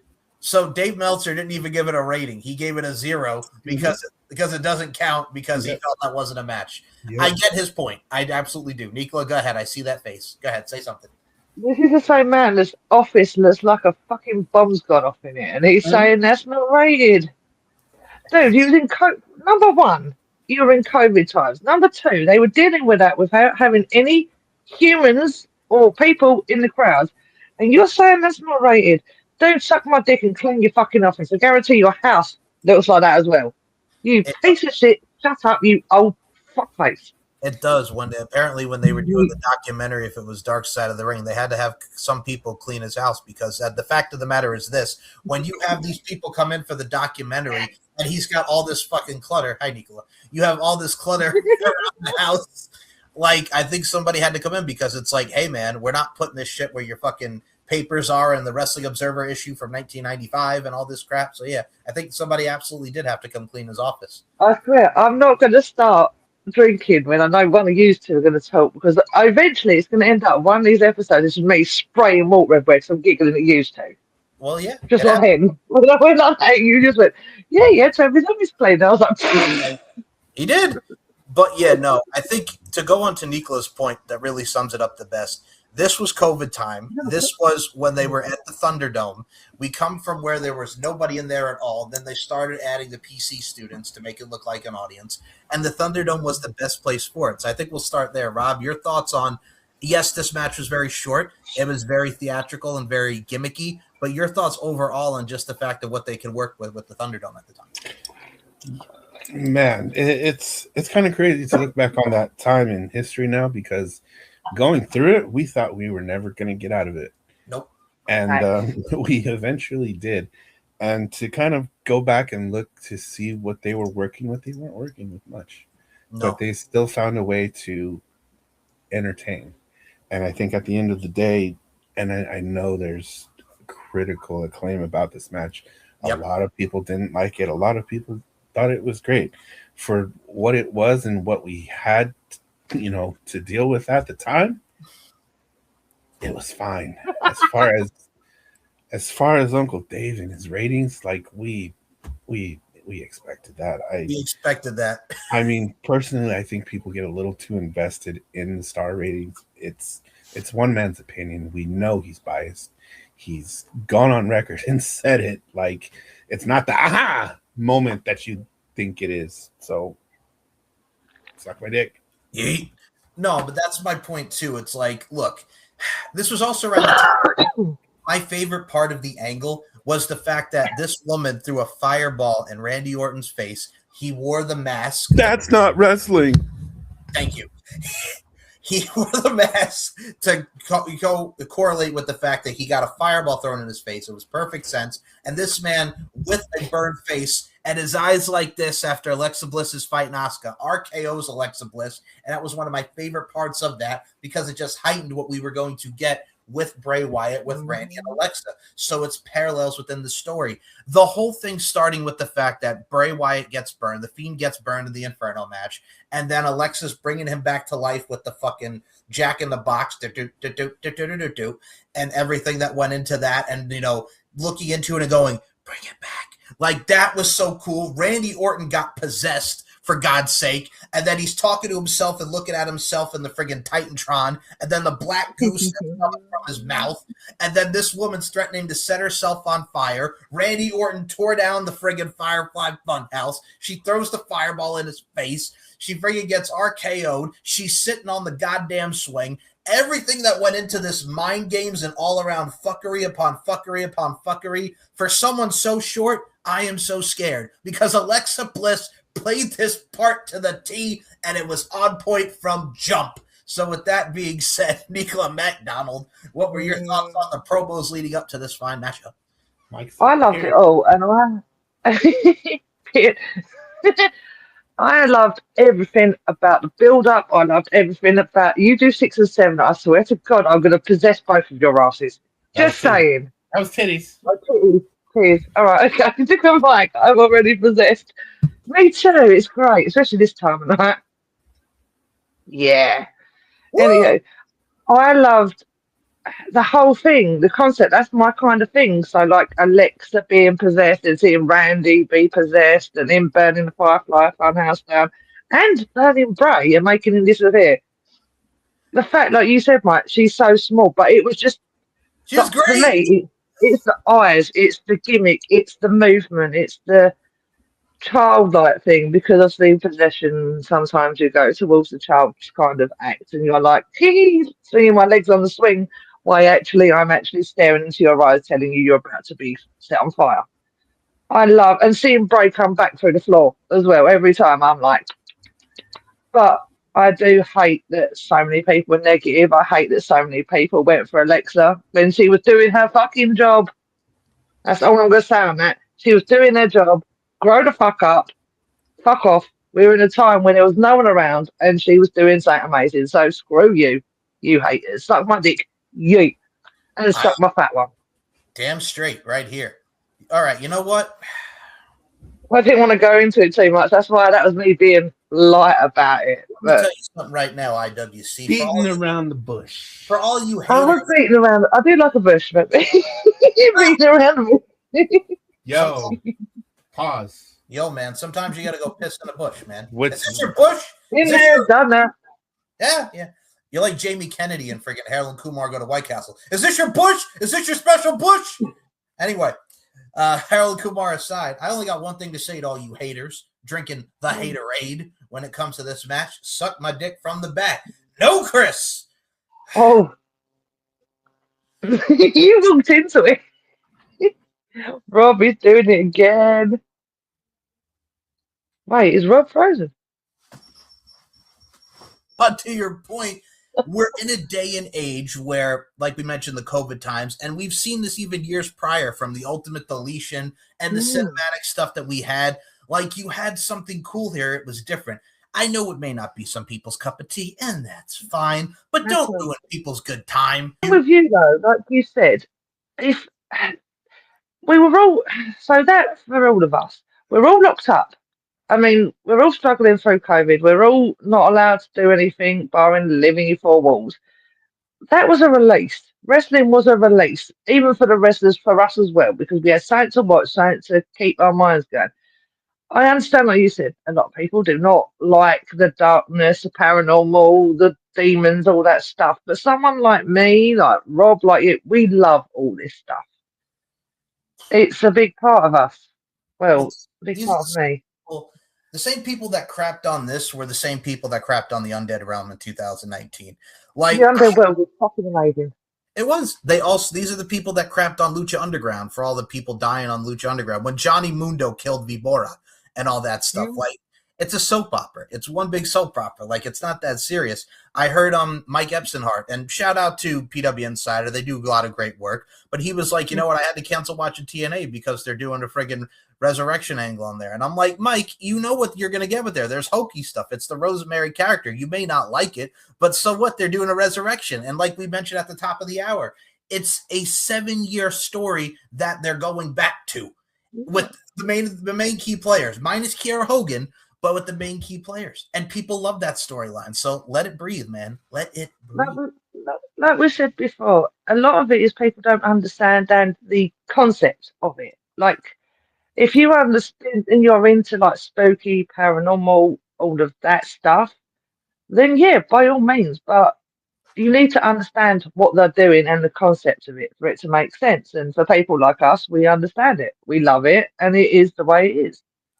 It reminds. It's got to be understood. Same like with Bray first came out as a Fiend, everyone criticised that. Why? What was wrong with it? It was fucking nothing wrong with it. It was amazing, but people were like, "Oh shit, I'm scared. It's a demon." When you first saw Bray in the Firefly Funhouse, people were like, "What is this demonic Mr. Rogers bullshit?" Because they didn't like it. Me too. The problem was they didn't like seeing Bray like that. They wanted him to come back as, you know, cult leader Bray and what we saw with the Wyatt family. But it was a different arc of the character. With Alexa Bliss, we've never seen her like this. This arc of her story was already months in after the Fiend gave her the mandible claw.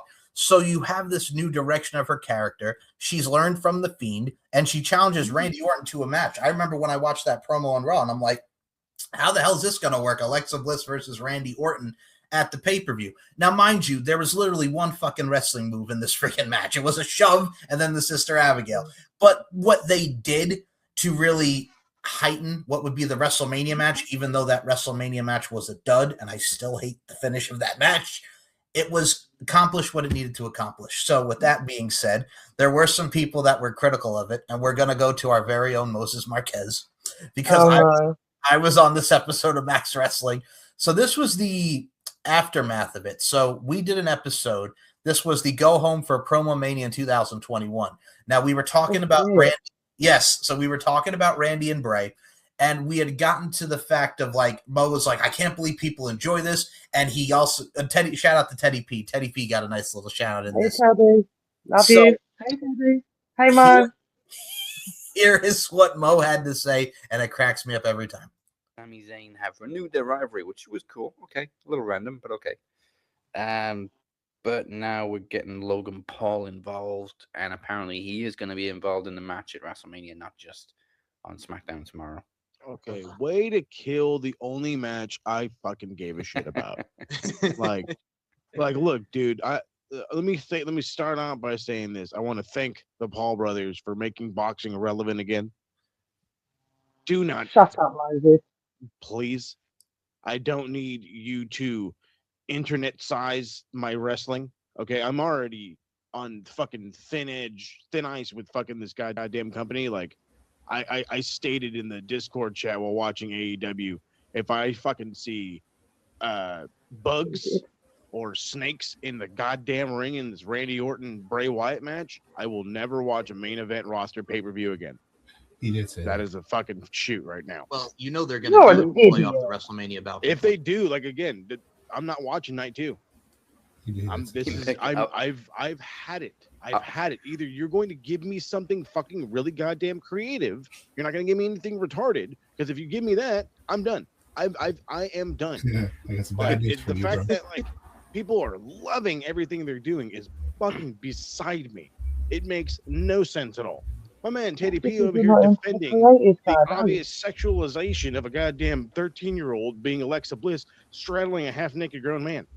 Well, there was nowhere near the crotch. Okay, that's an excuse? That's an excuse? Come on. Okay, hold on. I love Teddy And P. that's some of the other internet geeks on fucking Twitter. Oh my god, you gotta sexualize everything, don't you? He's a fucking half-naked grown man, and she's on him with this frizzy skirt, playing what is supposed to be an 11, 13-year-old. Come on. So that was Moses. Okay. He was never playing a 13-year-old girl. As I said before, I got put back in the middle again. Yeah, I'm giving I'm giving Rob a player now. Nico's over here talking about banging bushes, and my whole system just goes down. Yeah, banging bushes, man. Also, it's Demon Hour. So it is. It's my Demon Hour, so maybe she was being a bit mischievous. But yes, so that was Moses Marquez. Yeah, anyway, getting to my point about Moses. Hang on, sorry. Yeah, Rob, love you, but hang on a minute. Moses, right? No, she was not acting like a 13-year-old girl. When you act possessed, it's for some reason everyone's concept is you go into a child mind. No, you don't.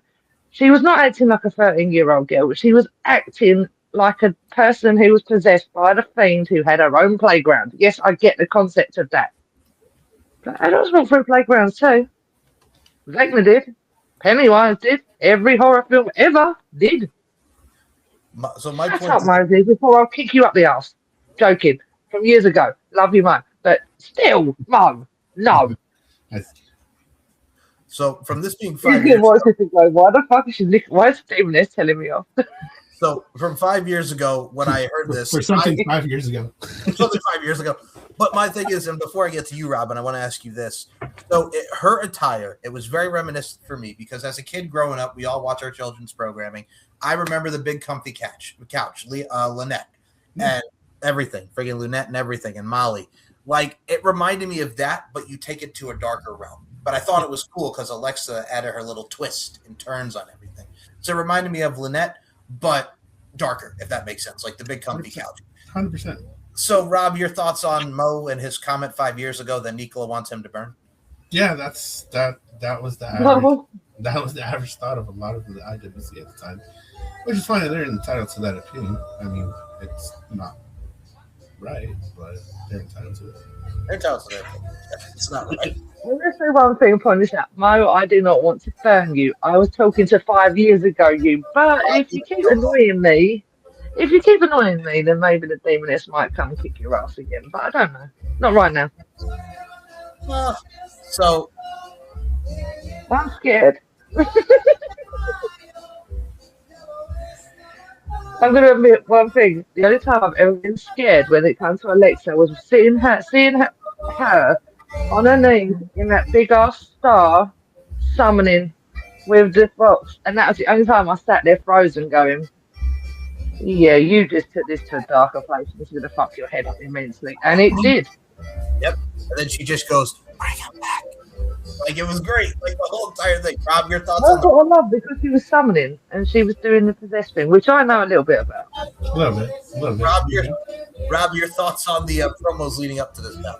Yeah, it was fun. I enjoyed it. This is right up my alley. Like, while it's not the main thing that I enjoy about wrestling, it's something that I do enjoy. It's translated into the characters that I play over on Max very, very well. We've taken a lot, and I mean probably too much at times, for the Blackhearts characters, from Bray, Rosemary, and Crazy Steve. And there's all just these little nuances there that we love and respect and want to do justice. I think everything was very well put together. Agreed. And then we get to the match in itself. And yes, it's not the longest match ever. It's about 4.5 minutes.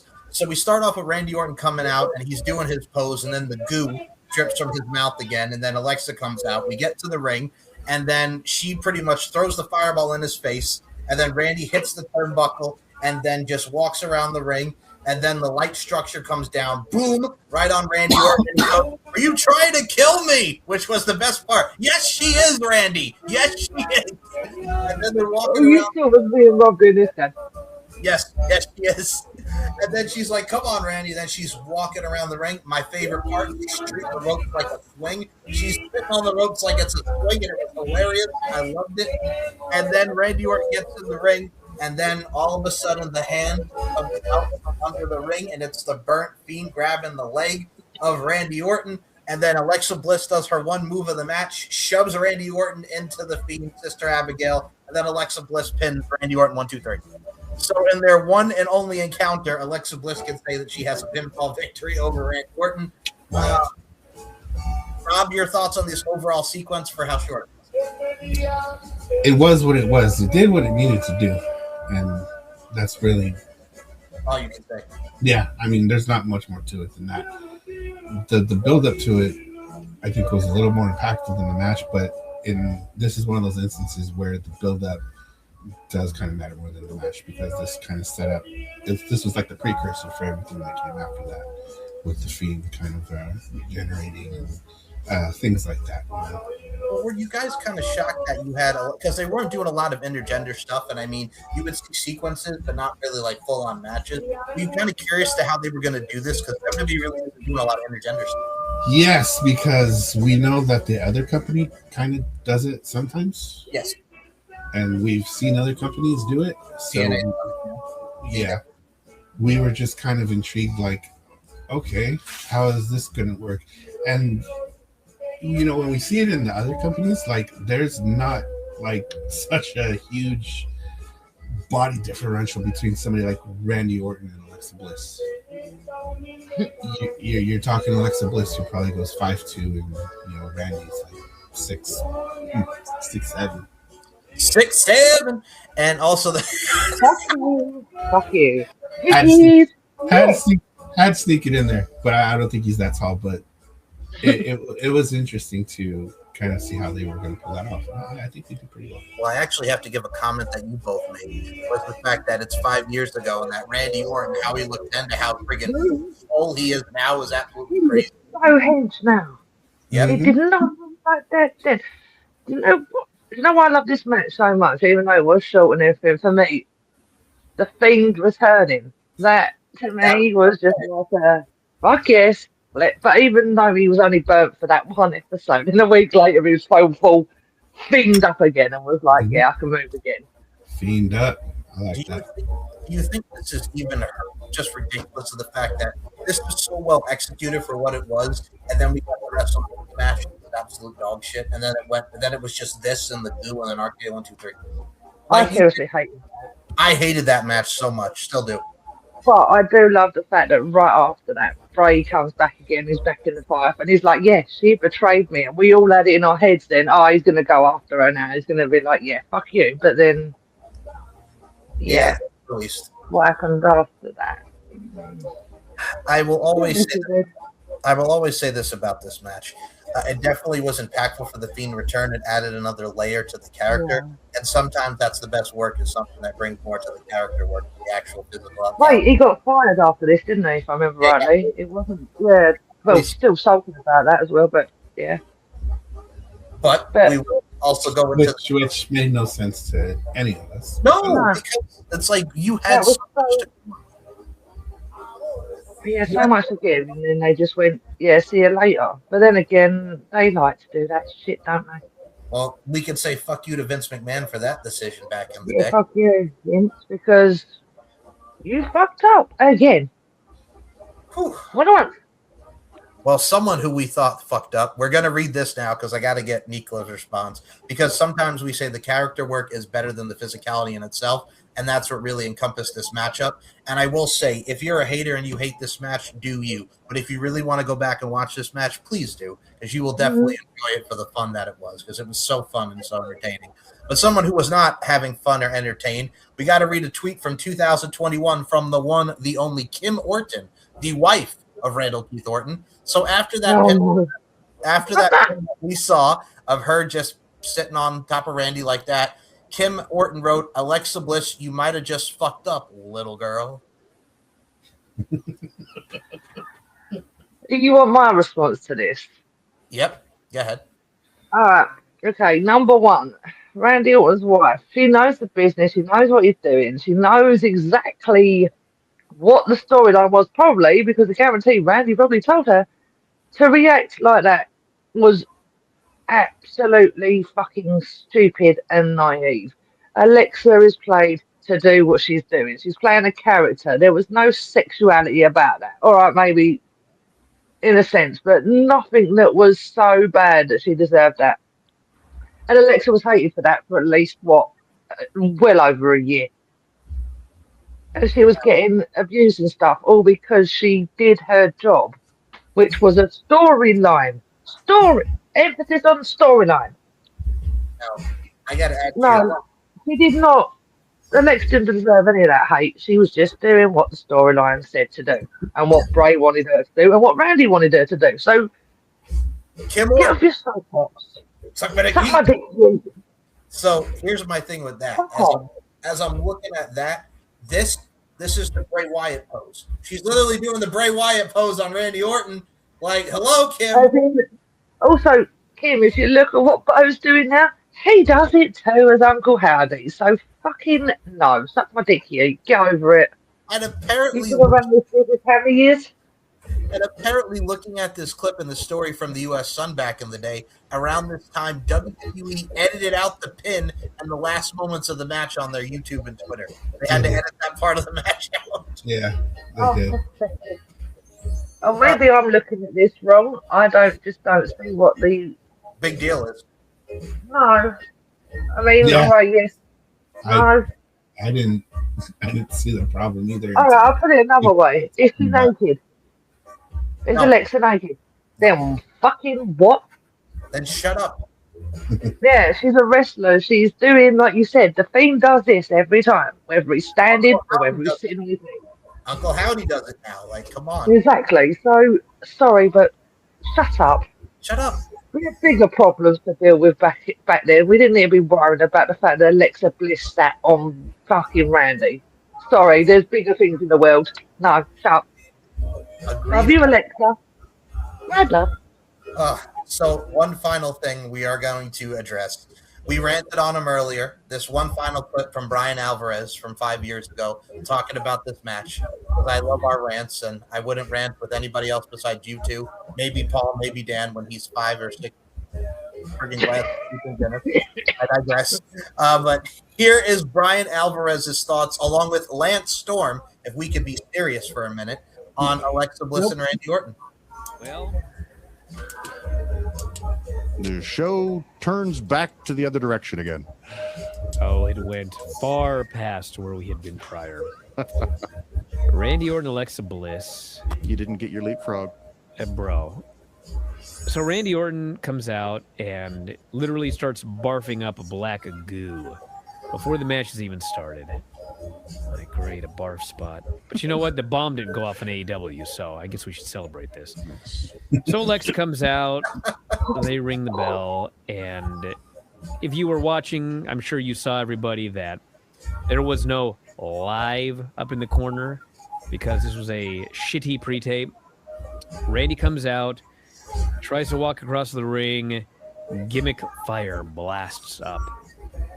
Then he charges, but he hits the post like a fucking idiot. He stalks her around ringside. Alexa looks up and fucking satellite falls out of the sky and crashes on the ground. Part of the lighting grid. And Randy's like, oh, shit fell out of the sky. They get in the ring and she throws a fireball. Remember the last time she threw a fireball and like his face was all fucked up for a week? Yeah, well, this time he doesn't sell it. Well, they said he blocked it. He blocked fire? That's what the announcer Let me tell you something about fire. You don't fucking block it. That's what the announcer said. They said he blocked it. Well, he blocked fire with his bare arms, doesn't sell it. And then, of course, the mat is sliced open. A hand comes out. And here comes the Fiend. I told y'all, like over a month ago, this bro was getting a new mask. Well, he got more than a new mask. He got a new fucking mask and the fucking most bullshit costume I have ever seen in my life. It's so bad. What the fuck is this? He looks like, I mean, they were all over. I mean, I saw Pizza the Hut. I saw references to when Rick Steiner was the mystery man. It's just the blockiest. It's like, it's literally, you know, it's like a paper mache fucking Halloween costume. There's no form to it. He doesn't look like a big muscle man in any way. Well, I think it's supposed to be burnt and melted. Well, what the fuck it is, he just looks like a square with a shitty mask on. It's so bad. And then, you know, Alexa's playing a 13-year-old. So, or 12 or 11 or whatever fucking age it is. So they make him straddles Randy's shirtless body as she pins him. So, whatever. I'm like, fuck off. This is such shit. And of course, I got to go and read on the internet people that thought this was so fucking awesome. I'm like, what do you want out of wrestling? Because it ain't wrestling. This was not wrestling. It wasn't fucking entertaining. I don't even get it. Like, if you like it, knock yourself out, but it's fucking shit. And you know what? I'll say this. If you like it, God bless you. Because in 3 weeks, they're going to try and pull this shit in front of 25,000 live fans. And I can't fucking wait. Do you know what kind of response this would have got from live fans in a building? Oh, you think they're going to go, oh, yay, this is great? Yeah. No, they would have chanted, this is bullshit. You're bullshit. The question I have, do we get Firefly Funhouse Bray anymore, or is he burned and melted too? I don't know. Like, is the sweater guy coming back with the puppets? Maybe he'll be wearing soot. And I had to end it there just because. All right. Oh, shit. Moses Marquez, is that you? No, I'm sorry. It's Brian Alvarez. Oh. He's not saying another word right now because, It's so funny to hear people rant about this stuff. They take it so fucking serious. This is not wrestling. This is not wrestling. He couldn't even say wrestling properly. Or wrestling. Wrestling. She's supposed to be a 13-year-old girl. Where in any context did anyone say she was meant to be a fucking child? No one. Where are they getting that from? Just because someone's in the playground. Okay, well, demons like playgrounds, just saying. You don't. Has nobody ever seen an adult in the playground? Apparently, that's not allowed these days, according to this dumb motherfucker. So Brian went ham on this match. I don't like him, honestly, seriously. I was literally at the point where I was going to reach my hand through the screen and literally strangle the motherfucker. Seriously, he pisses me off. Nico out here hurting people for stuff they said years ago. Yes. Yeah, I've got to stop doing that. That was 5 years ago. What the fuck? Just imagine me sitting there just going, you're boring. Suck my dick. Yeet. So the point being is, yeet. We got everything from the build-up from Alexa Bliss, even one that we didn't even mention that was so cool. Like the fact that she's in the Thunderdome and while Randy's wrestling, her face is just laughing on every little thing in the Thunderdome. Like that was so cool. So you added so much effect. Again, for those that want to complain about this, it was 4 minutes. It was nothing out of the ordinary. It fit the storyline. So stop getting your panties all in a bunch. We're talking about this because we like the build-up to it. And we just saw 5 years of this. And in fact, I'll even plug it now. We're going to go back to watching more of Alexa Bliss like this because of one of our watch-alongs. We're going to watch back Alexa's Playground with Shayna Baszler that everybody, if you want to talk about people complaining, people ranted on the fucker. That was one of the worst main events in Raw history. So we got more to rant on there. But for what we saw here, we hope you enjoyed this show. We hope you enjoy our craziness and zaniness, and we appreciate everyone that does enjoy it. So for that, I will say 5 years later, we're still smiling. We're still invested. So thank you for listening. And Rob, do you have any other final words you want to say before to these fuckers? I've got no final words. This was a lot of fun. So with that being said, our next show will be next week as we will be predicting NXT Stand and Deliver. 5 matches announced in the main event. Joe Hendry versus Tony Date versus Ricky Saints versus Ethan Page for the NXT Championship. Sol Ruca versus Zarya. Miles Bourne versus Johnny Gargano. We also have JC Jane against either Kendall Gray or Lola Vice. And we also have the Vanity Project against either the Birthright or Los Americanos, Rayo and Bravo. So we have a full card next week for NXT Stand and Deliver. And for our next watch-along, we are going to be taking it back to Lockdown 2005. Since it is Hall of Fame season, he's going to be a big part of the Hall of Fame. We are going to watch back AJ Styles versus the Monster Abyss, 6 Sides of Steel from Lockdown 05. So with that being said, y'all, we also have Origins of Sue Young, so we got more Origin shows coming. Yes, we have a lot of good stuff coming, and it wouldn't be possible without these two and all of us collectively. But Rob, you do an amazing job with thumbnails, socials, and everything in between. Where can we follow you on the socials, promote ourselves, and also since you didn't get to see this because you crashed out on us, right here, Rob. Where can you follow us? So while Mike is getting his stretch on, his you gotta taking his ass. Suck my dick from the back. No, Chris. I thought Mike was about to get toxic for a minute. Toxic. He's bringing back Toxic Mike. Y'all don't know about Toxic. Y'all don't know about Toxic Mike, but you big bully. We thank you for watching Deep Into the Heart Wrestling. We hope you enjoyed this episode just as much as we did making it. You can follow us at linktree/blackheartsabd3. You can find a link to Mike's YouTube, one of them. You can find our Instagram and our Facebook, and returning to the social medias will be our TikTok, Blue Sky, maybe even Twitter. Who knows? But we will be getting more engaged. We will be getting more active. We will be doing more unhinged and zany things that we do. So please go follow us at linktree/blackheartsebd3. If you do enjoy this type of show, we do have another show that Mike does appear on periodically, the Demoness. Nico has appeared on once, and I am there as well. It is called Kicking In with the TSK. You can follow us over at linktree/TSK all MF day. And we've got a special message for one Moses Mock heads. 1, 2, 3. Put out the shows, Mo. Stop saying bullshit from 5 years ago, but we like you anyway. Yeah, Nico's pretty pissed about it. Nico's pretty pissed about what you said 5 years ago, but nonetheless, she still loves you. But we do have some episodes that are being edited still and need to come out. So if you are a fan of the review show format, follow us at linktree/TSK all MF day. And because we're such nice people, it's nice, not insane, totally normal people here on Deep Into the Heart of Wrestling. We're going to we're going to plug our friends over at the Max Wrestling YouTube. If you are a fan of the promos, the promo aspect of wrestling, Max Wrestling over on YouTube, maxweebly.com. We'll link it down there in the bottom. Our our friend Michael Larkin here is a tag team champion with the Goon. The Goon and the Gimp. Son of the Goon. Hey, Goon. Tag team champions right now. We are going into our next promo event, Promo Mania.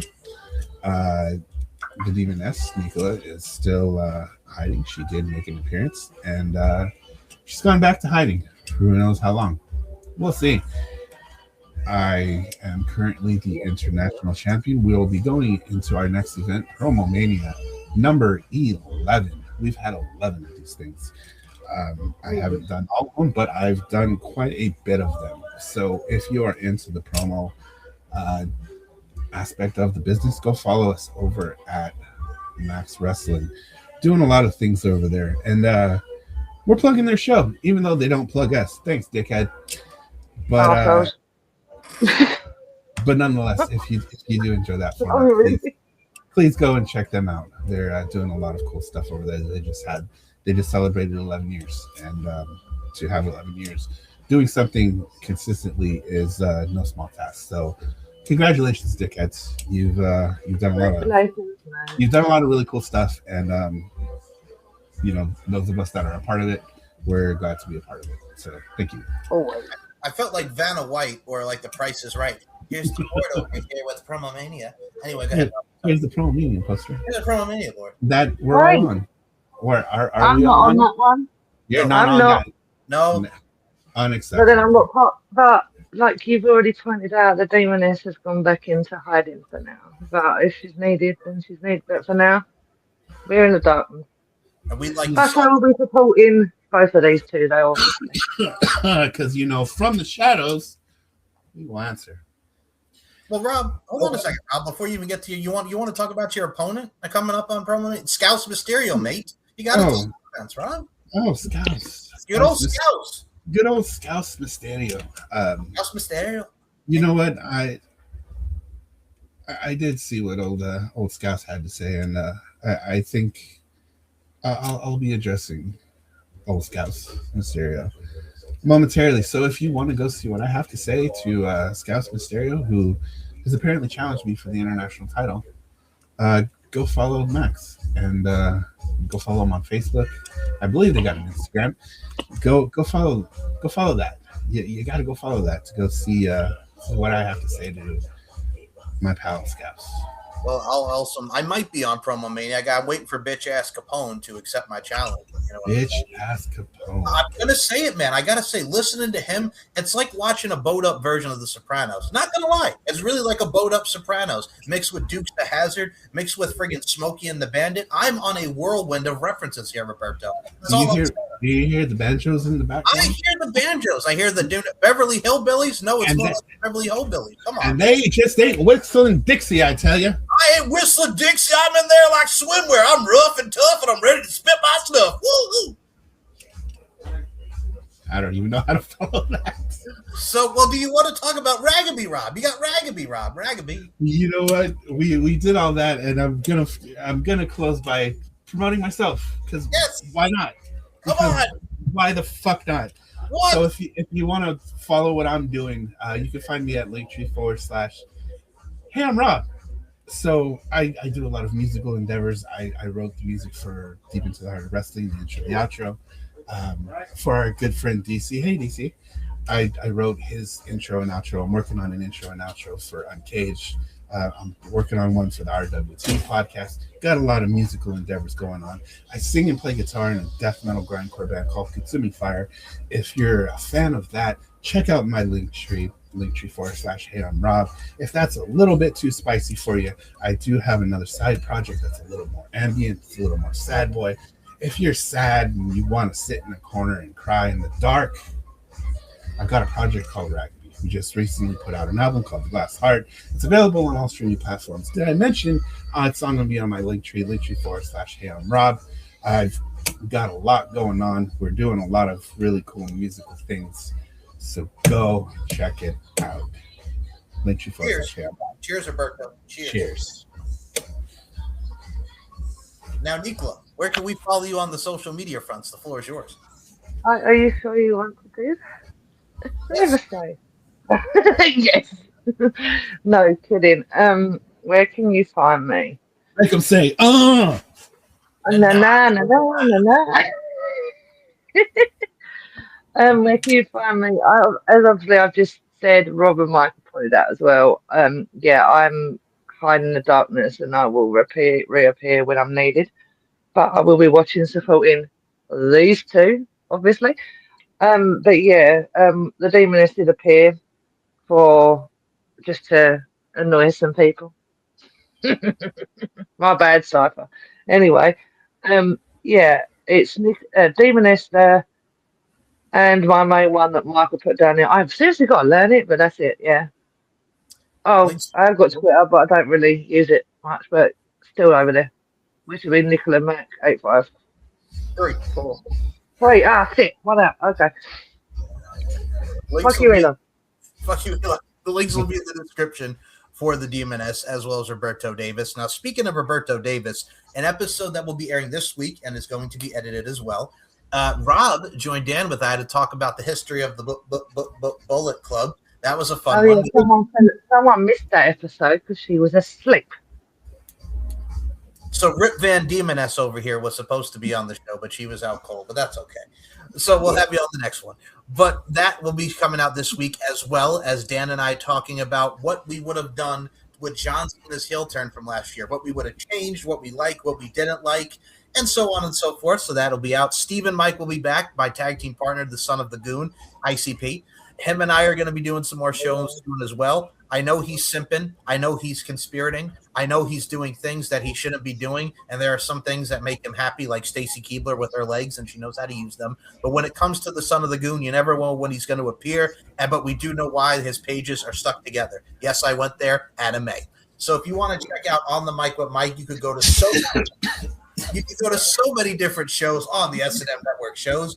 On the Mic with Mike, the LFC podcast. Rob will be on there shortly, as well as Nicola very soon as well. Little 3 of us together, as well as our boy Cypher, a.k.a. Corey. What's up, Corey? And so many great people. We also have Tusslemania coming, WrestleMania weekend from LFC from Las Vegas, Nevada. That's going to be a fun show. We also have pop culture on this channel. We also have Deep Into the Heart of Wrestling. We got Uncaged. We got the RWT podcast. We got everything and anything.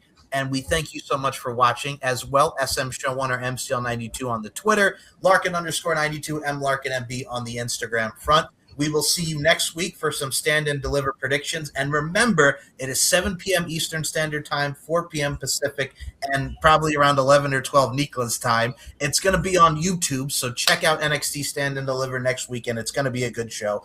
For Nicola McDonald, for Robert Davis, my name is Mike Larkin, and for bitch-ass Capone, who should accept my challenge and have the Capones to do so. We will see you next week. We'll see you next time. Bust the rhymes. Make them say, na na na na. To the